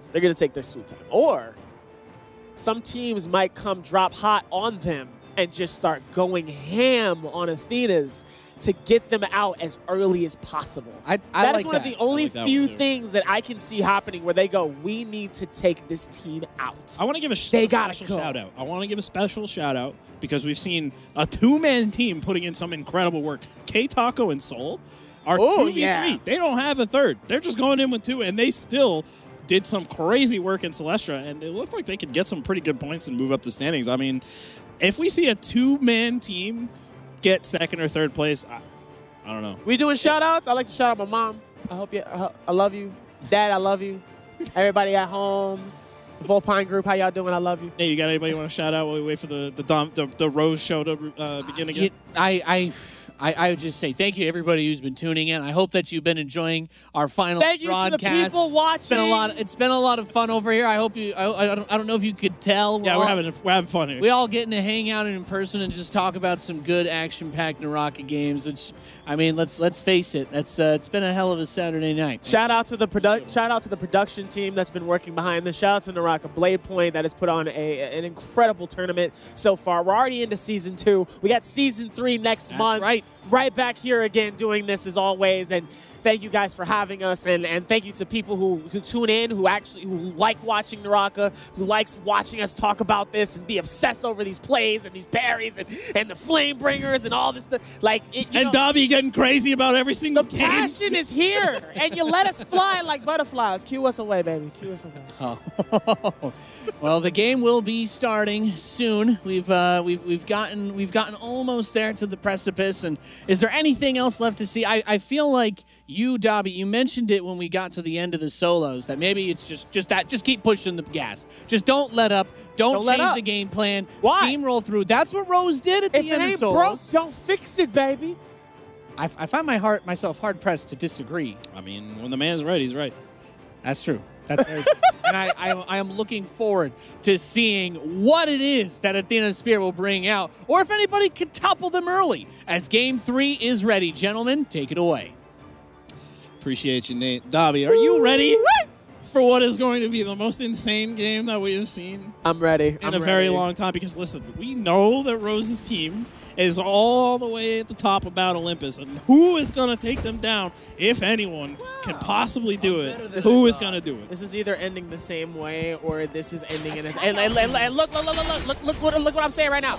Oni, Rose, they are far away from everybody. They're not close to nobody, and they're just being real slow. Y'all didn't like that. Y'all didn't like that phase. Y'all wanted some action immediately, but we're right into the action right now. No fair. Trying to see if they can catch some type of thing. They're already low on HP as it is, and they have to support their teammates right now in the middle of their fight, and they're still trying to figure out where the rest of the team is. Look at the feed. We're already down to 48 players. Of course, we know Reses and team revives from the Karens are on the table, but the madness has not stopped. Like you said, that gas pedal is all the way down. Soul is stuck in a 3v1 right now. This is a tough spot. Soul not even going to get saved by the Ominous Blade. Nothing could get you out of that one. Soul is already out. Like I said before, now is the time for every other team to put the gas and the pedal to the metal. I said it before, they're going to start going ham on every person they see. Look at Hero's already got 3 kills. It's already a problem. It's already an issue. People are getting out little by little. Waifu is able to pick up a kill, and they're already going through with different styles. I'm telling you, we're going to see a lot more action. We're going to see a lot less people in these final circles, while Oni, Rose, and Avocado, they just chilling, and they chilling, sitting pretty right now. Ooh, interesting there. Goddess actually decided to go on the offensive while the Ominous Blade was out, using it to protect themselves, trying to look for a focus to support the team in the 3v3. Not able to get it, though, going down in the meantime, and No Fair's team is now heavily on the attack. Parry, baby! That's what I like to see. The pair goes down, is able to at least pick it up and keep it going. Goes and gets away and goes for the recovery for their heals. Gonna try to see if they can go for a shield swap, maybe? No, they don't. They have to support their teammate. Out goes the cannons. It's gonna go back, go for the recovery on their heals here. No, goes for the shields, and just like that. No recovery left on this team. Look at this. No Fair has nothing left. They're just gonna have to commit and hope that they can win the fight, or they're gonna have to leave. But oh no, the third party comes in. Goddess Waifu using that Soul Altar res does get back in here. The double Ominous Blade outside in the middle of the Wind Prison. Player on number 6's team's going down there. No Fair picks up Goddess Waifu as well. But now No Fair is caught in the air. Why do they challenge It doesn't matter as they do pick off Navi, and that's going to be the end of it. Wow. Wait, no, there is one remaining player. The Tarka on their team is still alive. And the the Soul ult Slash comes comes out. out. This is huge. If he can land a hit onto the Tarka, this could be it for him. One hit is all they really need. Oh, the Fireball comes out. The flash, the fire damage, though, is going to take out No Fair. If No Fair can't heal, there's no health on the board for No Fair. Barely surviving the tick. Massive damage. No Fair needed that one, and they was able to successfully hold it as well as they could. Incredible performance from No Fair, being able to stay alive without really using any heals. That's actually very surprising. But like I said, a lot of people are gunning and fighting for that top spot. And I'm telling you right now, as I said before, the top #1 seed right now is sitting pretty. They're probably still over there just sipping on some coffees and talking about how nice this game was. How nice the map looks. They were like, yo, you were like, you know, the guys that made this map did a really good job. They did a really good job. They're probably sitting in trees, relaxing right now, probably just vibing. Meanwhile, Laverse is in the fight. He's out here fighting for his life. Like, he's fighting for his life. Laverse is like, I need to get points. I need to get kills. While Avocado is just sitting pretty right now. I don't know where they at, but I need to find Wait a minute. We're getting the run back again. Booby, Mime, and Argon are down here fighting in the Rift one more time. They're just trying to get a repeat last time, except this time they don't want to die in the process. Kariba picking up Chalgrin in the meantime. Booby down here, though, surrounded. No Tower of Rage this time, so that super fast charge ult is not going to save him if they pick the wrong fight. They got to be careful about this one. Oh, it looks like there's another ult that actually just got popped right out from 18. While they're watching and seeing what's going on here, trying to see if they get a pick. The snipe! Pony from the other side of the canyon. Huge. Gets the hit and says, see ya. Tries to see if they can get another pull from the other side here. Almost successful in getting that one. Is unsuccessful. Is able to get Child out from the other side. Can he get the second hit, though? No. Is able to get the doof again. And sends him out into the canyon. Is just throwing hands. And you know what? I kind of agree with this because their team has the Reses on board. He knows he's not going to be able to do much with it. He's just trying to, like Rune was talking about last game, just trying to do some damage, remove some resources, make it riskier for these other teams by picking people up, leaving them low health in the middle of these giant team fights. Look how many teams there are on the map right now. There's a lot of people fighting right now. I would honestly like to see where Oni and them are. Are they fighting right now? Are they chilling? I'm wondering if they're just biding their time and they're going to roll back up here. We do see Pooby and Mime up on the radar there, joining the fight. Once again, they use their Soul Altar reses to get back here. But hey, you know, once that res is off the table, it's the final fight. You got to make sure every single move counts. Ult coming out there from Green Dragon. Gonna go ahead and move out real quick. Looking for that charge right click. Trying to connect on the team. He does. All three of them locking down this one smoke, but it's turning around on them as the charge right click from the katana picks off Green Dragon. Oh no, a burst is caught in a hard place. It's not looking good for a burst, and a burst is out. No fair eliminates a burst. One of the best players we've seen so far. It's not over yet. We do see Green Dragon's Karen is still there. That means a teammate is alive, or they still have their reses. So they may still be able to get back into this. Argon did pick up a kill on the Chalgren in the meantime, though. Mime's team is now moving into the action. Speaking of Rose, you wanted to watch them find somebody out here. They're going in for the fight, and here we go, ladies and gentlemen. We have one team that already barely has any shield, and Rose is sitting. Rose with the parry. Coming in from Rose. Rose is going to try to push that as much as possible. Is able to get the first down off one of their teammates. Goes for the second. Can he be able to get the pickup of that one? Yes. And just like that, it's now a 1v3 situation. Easy kills for this team. An absolute massacre. They are not to be messed with. A couple of hits coming in from this other player, though. Number 3 is trying to stay alive. But they managed to end the Nez's, but it's not going to matter. They had to turn to be able to catch both players. Rose pops out of it, but they're still staying alive. Very impressive. Avocado finally finishes them off, but really good showing there. A nice last stand from this player. They do have their reses, so they are going to be able to get back into the game as well. Unlikely that they were going to run into anybody else this far out into the edge of the map, but 32 people already alive still. But listen, because of those reses, we still see a few reses there, but listen, we've only got a minute left before that zone finishes spreading. If you don't use that res, you lose it. This is huge. It's do or die now. This is it. This is it. It's second chance qualifier. This is second chance right here. Oh, nice moves there. No fair actually takes out Green Dragon. Eevee Child going down once again. Team 9 looking pretty rough. Versus the last member of their team has to win the 2v1 against Team 6 in order to pull this out for his team. Doesn't look like it's going to happen, though. He gets knocked down by the charge right click from the longsword. The katana charge right click. Going to finish him off. There goes Senlud sending out these shots from the repeating crossbows. Going to try to see if they can get anything. Yuchuk comes in, tries to see if they can get something here. Goes for the hits, gets hit with a decent amount of damage here. Goes down and is actually close to low HP here. He has to be careful here while he's watching everything. No fair. Trying to see if they can get some free picks here. And no, Poopy downs him with what? Did we just see a cannon? No, Poopy picked him off with a bow up on the cliff there. Mime's team now moving in. Argon, no shields. It looks like he did just pick up a purple armor. Gonna look to heal that up before they engage. Look, Poopy still has his res. They did it. It looks like they actually rezzed and ran up to revive Poopy so that he could save his in case they needed it in a pinch. But because the zone is about to close, that isn't going to matter. It's do or die now. They have a very strong team pushing into them. First is looking to take these guys out of the tournament, but you can't sleep against Poopy, Argon, and Mime.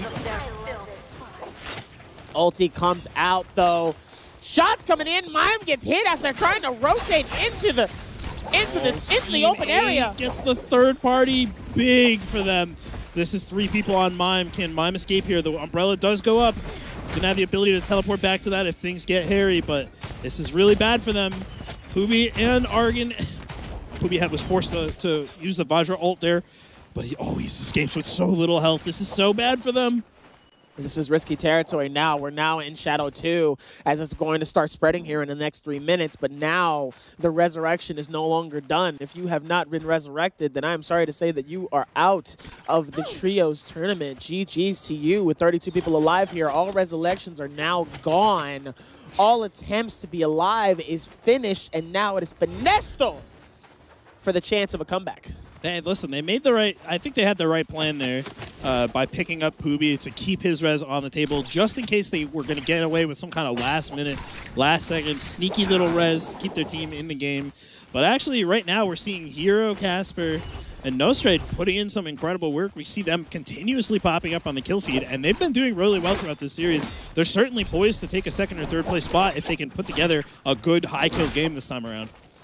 It's going to be interesting to see where it goes. He was able to get some hits off Argon. Argon is going to try to see if they can run away. It's going to be a chase, though. Hero is pushing hard on Argon. This is big. They're just not letting up. Oh, they're not giving him a chance to escape. Pops the ult to slow him down. Popping in there with the umbrella, trying to knock them back, but actually gets stuck. This is such a good coordination from Hero's team.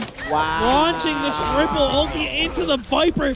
That's guaranteed just stuns, and they just disrespectful. wiped them. That's just Beautiful. disrespectful. Oh my goodness, that was amazing. That's just disrespectful. That You was ain't had to amazing. do him like that. You didn't have to do him like that with the, I think they might have had to. with the water, like putting them up like that where they're stuck and then stun them when they fall down. That's just disrespectful. The Valdequi Viper. Hey, listen, this is something that Rune was talking about weeks ago, and I remember seeing people in chat go, Valdequi, who plays that character? Nobody does that. Yeah. And now we see Valdequi gets a triple kill on a Mimes team. Well, they actually, to be fair, they only got the double. They weren't able to find the third player, but I don't know. Mime, listen, you can actually see Mime and Argon dead over there, but where is Poobie? That's the real question I want an answer to. Be interesting to see where the next steps are and how things are going. Did Poobie manage to sneak away? Is he going to be able to get back there and res them? There's not going to be much time on the Karens at this point in the Poobie game. might have been able to get a resurrection, but we'll see where that goes for later. I don't think they were successfully able to do that, but you never know. You never say never, as they say. Absolutely not with these teams. I mean, we have seen some insane things happen. Oh, yeah. I've Not seen just many with- things and listen, it so wasn't far. just for everybody out there watching. It wasn't just Rose's team that did some crazy stuff. All right, we've seen everybody doing some crazy stuff out here, especially Soul, K-Taco, Mime, Poobie, Argon. Hero's team now, honestly, giving Rose's team a run for the money. Rose's team is going to have to make sure they get a couple kills. And here we go, back at Hero right now in the middle of absolute escapade of many things. The first team is going up against Hero, Casper, and Nostrade as they're trying to figure it out. Meowai is out. Oh, that's a So quick team wipe. out. That was a beautiful team wipe off The first. fated duel has finally come as Hero's team faces off against Rose's team, but oh no, this is dangerous. There is a Bane Breath. You were looking at this earlier. You were talking about you wanted to see some Bane Breath said kills. it. You might get just what you wanted if they can't get out of this quickly. Oh, this is bad. They're running into the center of the storm instead of out the corner. And they're going into the zone. They're trying to chase this kill down, but if they're not careful, it could be the end of them. One Thunderstrike's all it's going to take. And Rose gets the kill off of Casper here. Looks like they're at least out of the safe part of this Bane's Breath. Don't think anybody got caught within the Bane's Breath, but that's at least from here. They're going to walk into an ulti right now while they're trying to get around. Rose is going to be able to successfully get around both of those things. That was tough for Hero's team. They had to move to the north, but they chose to go to the south. The last-second error actually got them caught in the eye of the storm, so to speak, and they had to go through the long way, so they really couldn't stand and fight. It was basically free for Rose, Avocado, and Oni to just put the...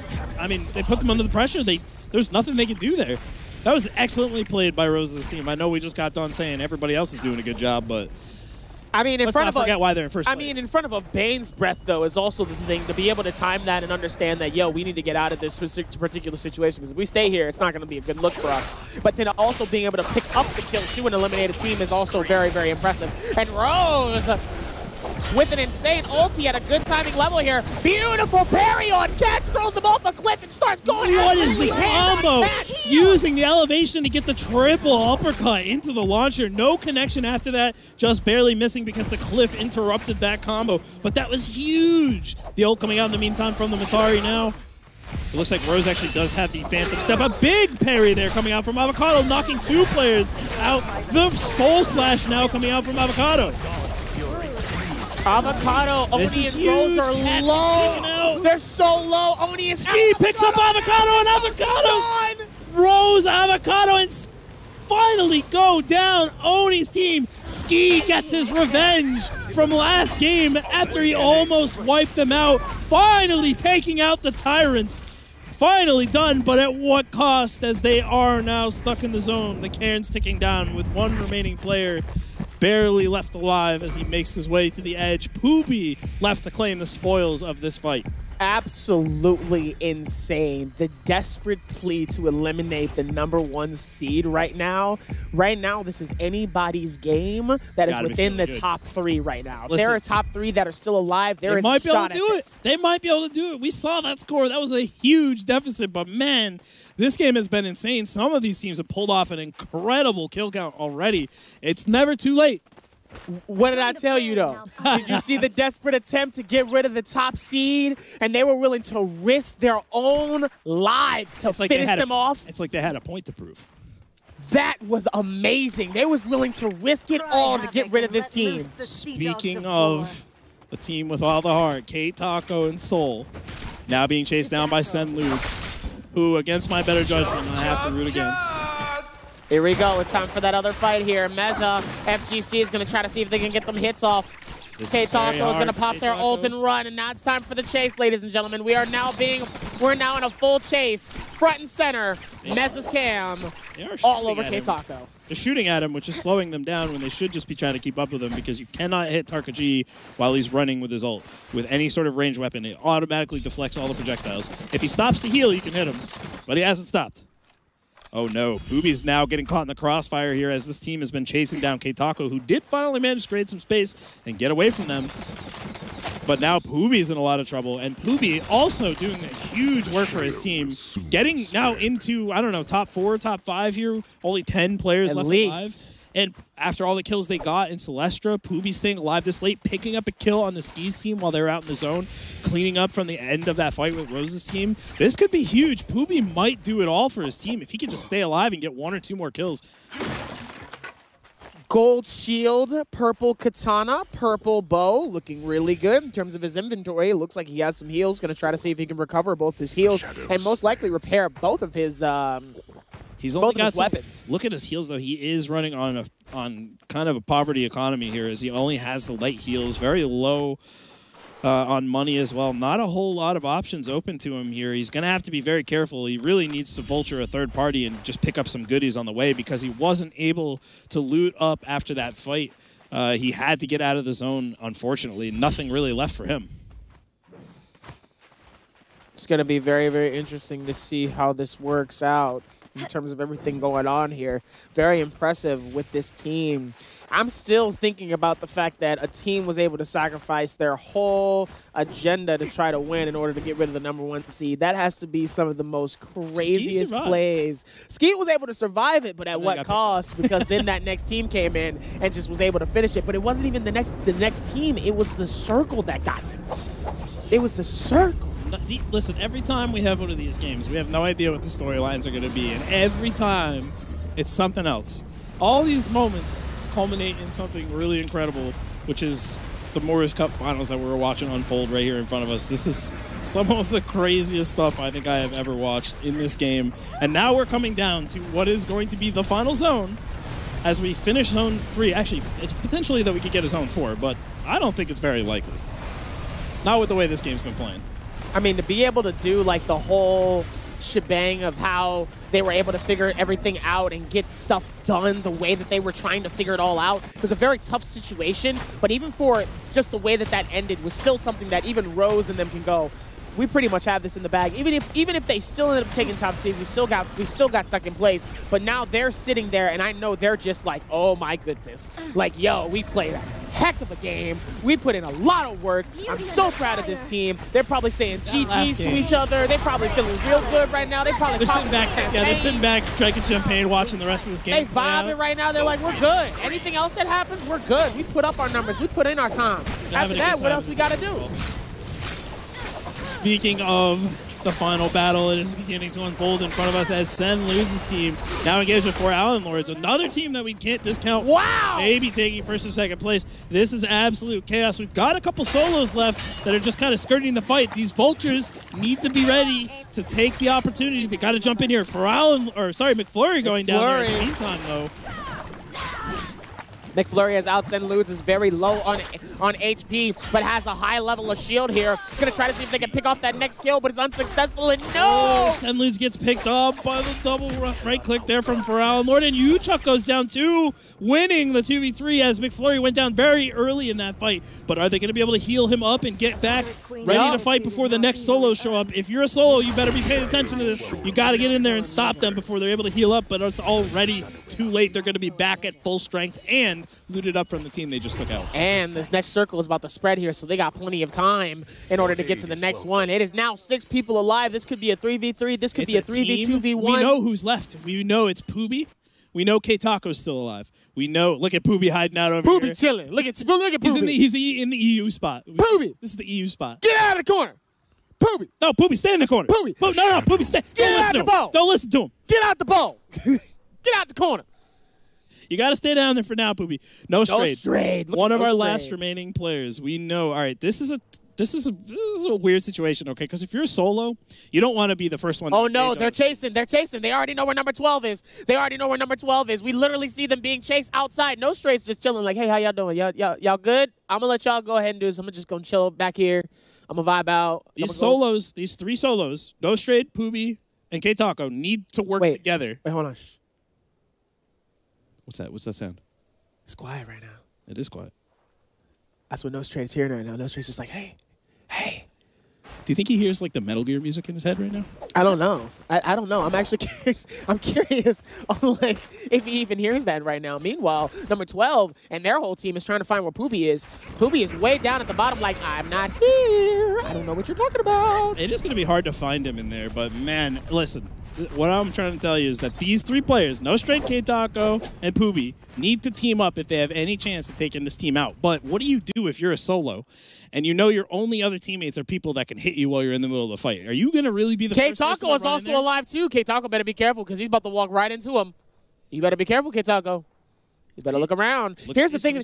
Here's what you need to do, right? In this situation, this is the type of situation, right? There's 3 people alive. What they need to hope for is that both of them end up ganging on the main team, or they all end up fighting it out for 2nd and 3rd place. Because pretty much at this point, we already know who's going to win this They game. need to team up and take out McFlurry's team if they have any. Listen, it's all about the placement at this point. It's 4 different places depending on where you die. Yeah. That first place, that multiplier is really going to be what it's worth. If you go out in 4th, you're not getting that 1.6, and that could make that's a make or break between just enough points to get to 3rd place, take home some cash, or going out at 4th and just almost. Here we go, and No Straight is getting caught. He just got found. They kicked him out of the storm. No Straight goes down in 4th place.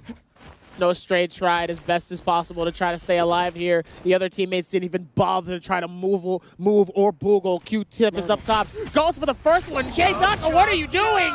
You let them know your place. You let them know where you're at, buddy. Now they're about to chase you. There goes the ulti. He says, see you later, guys. But the problem is that the circle is too small. What are you doing, Taco? You should have He's trying to waited. coax out the other solo. He's hoping that running around and making all this noise will lead him to Poopy's location, but Poopy still hiding in the EU spot. Nobody knows to check this. Look at, they're running right by him. They have no idea because K-Taco's making all this noise. Run, K-Taco! Run, buddy! No! Oh, it's not looking good for him. Can he turn around and knock them all into the zone? Can he do something here? The ult is over, and this is going to completely destroy his chances. Poopy is trying to take out K-Taco. Poopy kills K-Taco and gets 2nd place. Are you serious? He steals the kill from the clutches of Pharrell Lord's team, but now he has to deal with the wrath of a team scorned, and it's not looking good for him as the Viper ult comes out, getting juggled into the sky, and that's it for Poopy. Poopy, you mad lad, 2nd place, steals the kill, secures the points for his team. Oh, Poopy, that was dirty. Poopy, that was dirty. That was dirty. Poopy. Do that. What a way for it to end. That was dirty. I mean, look, I got to say, that's a huge pickup. That's obviously huge for Poopy, but 2, 3, 2, 1. That's the team that we were just talking with Pharrell and Lord and McFlurry. They were the closest of any of the other teams when we got to that final game. I'm really Poopy's interested team to got see 18 what the kills. look like. 18 kills. Poopy's kill. 18 kills. 18 kills with second Second place. All because Poopy stayed alive. After all those fights, he snuck in and he did ski dirty. After they cleaned up Rose's team, taking out the leaders, and then they picked up the kills. He ran inside, he got in his zone, he picked up another one at the end. That's sneaks in. Not just the 2v1, not a 1v1, a 3v1. Hide in the corner. Hey, how y'all doing? What's going on? He's like, y'all good? Y'all good? What's going on? The Metal Gear strategy, Rune. It didn't work out for No Strayed. Look, Poopy's team, again, coming out and showing, look, Rose and them might be dominant, but we are here to play. 18 kills on the board, Dobby. Wow. 18 kills. And then at the end slides in, does our boy K-Taco completely dirty. Poopy needs to, he owes him an apology. They're going to No. Let's not do this. Let's not sit up here and act like K-Taco had it coming, okay? The way that his dirty plays have been, let's not act like Poopy was like, oh, today's the day, I'm going to get you. I'm about to get you today. All's fair in love and war. But you know what? I think they're going to have a little exchange of words. We'll see a little beef on Twitter maybe. K-Taco's going to be like, really? Really? Really, Poobie? This what we doing? Okay, look, there's going to be some 1v1s this weekend. Look, I know for a fact there's some 1v1s that are being run with the new game mode that is out right now every single weekend. You know K-Taco and our boy Poobie are about to come to words this weekend in some of the fan stuff. I'm calling it right now. Wagers. There's wagers being thrown out. Are we getting some wager matches coming up? Listen, both of the Morus Cup. Hey, they won a bunch of money. Wagers win some bread. That's what I'm saying. These two might be honor bound to at least duel each other in a best of 5. They've got. I want to see it. Can we see that, Poobie? K-Taco, can y'all put that together? I'd love to watch that on Twitch. I would love to. Poobie, K-Taco, reach out to me in OSK. It's happening. I'm gonna make it go down. Best of 5, 100%. Chat, if you guys want to see it, I need to hear it in chat right now. I'll get together. We'll get OSK in on it.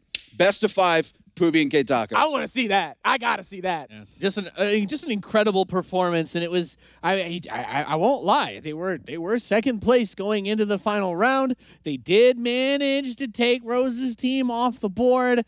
I don't think that necessarily means they overcome the huge point deficit, but if any team could, it is the team that picked up the win. 3-2-1. They put themselves as close as they possibly could, and I guess the worst case scenario is they probably secured that second place, even with all the kills for Poobie's team, right? Yeah, I mean, Poobie's team has a good shot, though, that second place multiplier. They might have put themselves into second place and picked up that second place prize money, but 2-3. First place, couple little kills on the board, they might hold that second place.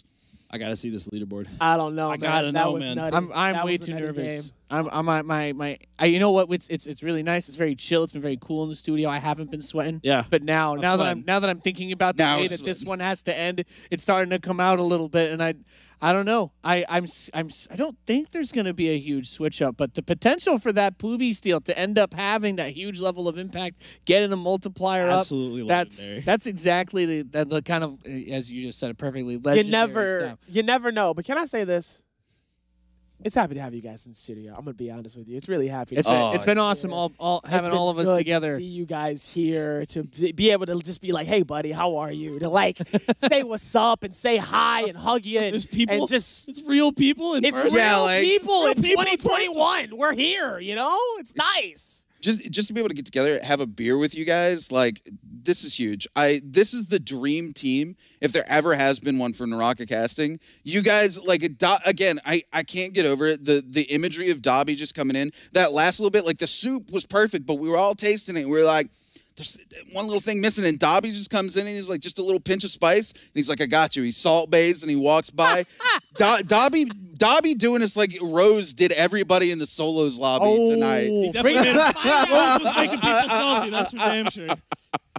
Oh, well, literally, Rose had the Flamebringer as well. So there you go. We've checked off all the boxes. And I saw many parries. I'm very happy. My parry like checklist is complete. I'm very happy for today.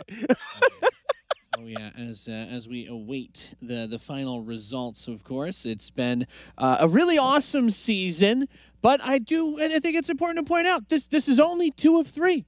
There's going to be another season next month. Don't forget, we'll be getting back in at things in November. The big one in December. And the big one in December. Everybody's been qualifying for that. The top participants from solos and trios are going to be there in December. And also worth mentioning, some of the higher finishing players that maybe didn't get that dub are still going to be seeded into the semifinals for season 3. So they won't have to play through the open qualifier. Makes life a little bit easier. What's the prize pool for December again?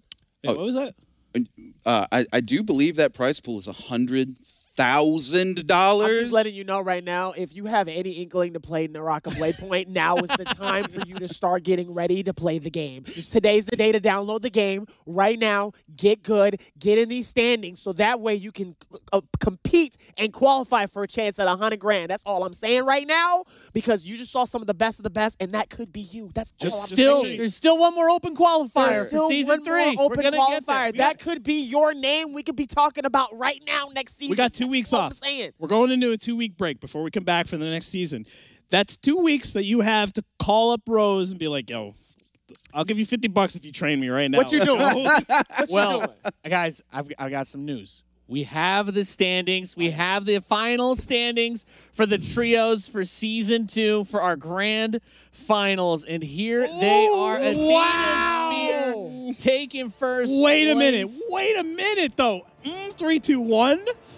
McFlurry's team, 41 kills. They actually beat Rose's team on the kills? Are you serious? It's those placement multipliers from the earlier rounds. Rose's team, Athena's Spear, picking up the match win in 1 and 2. That made those kills they had worth a little bit more than 3, 2, 1s. They got maximum value on the final game, but okay, I was talking about closing a gap. RuneKeeper, clearly they set themselves apart from the pack. Oh, yeah, look, I mean, Athena's Spear, that point lead coming into game 3, just like Dobby called it, right? They kind of landed out somewhere a little bit, let themselves get geared up. They were like, look, we're sitting pretty right now. Oh, I said like, that. Yeah, exactly. You did call that. I was like, why are we going to sit here and immediately just start fighting? Listen, you can put the pedal to the metal, but with a big lead like that, you got to just be like, hey, yo, what y'all doing? I'm just sitting here chilling. I'm vibing. Like, we got like 20 plus double, triple points. Why am I trying to fight anybody right now? I can relax. I can give me a purple heavy sword. I can give me some gold shield. I can give me a nice spear, and I can just walk on to the circle. What am I doing? I don't think any of us could have said it better than that. As we see a big dub at the part of Athena's team. So I will just want to remind everybody again of, like we were saying, this is only Season 2. Season 3 of the Morus Cup will resume in just a few weeks' time. Those qualifiers, of course, will be starting things off on, I think, the second Saturday of November. We'll be getting back into it. And that's, of course, when everything's just going to get crazy. We're going to have more players trying to qualify, more players in the semifinals. And then, well, once we get through Season 3, it's just the grand finale. The gameplay is only going to get more insane as we go through the next season because we saw how it evolved getting into the second month. We want to say thank you, by the way, to everybody who has watched this and all of the players for coming out, because it's only possible because of all of you. Shout out and to I cannot wait for the 3rd month, and I can't wait for you all to watch it at home. I think that sets us up perfectly for our farewell. We've had a great day. I hope that you enjoyed tuning into this show. We'll be back with Season 3. Stay tuned on Naraka Blade Point socials. Have a great night. We'll see you next time.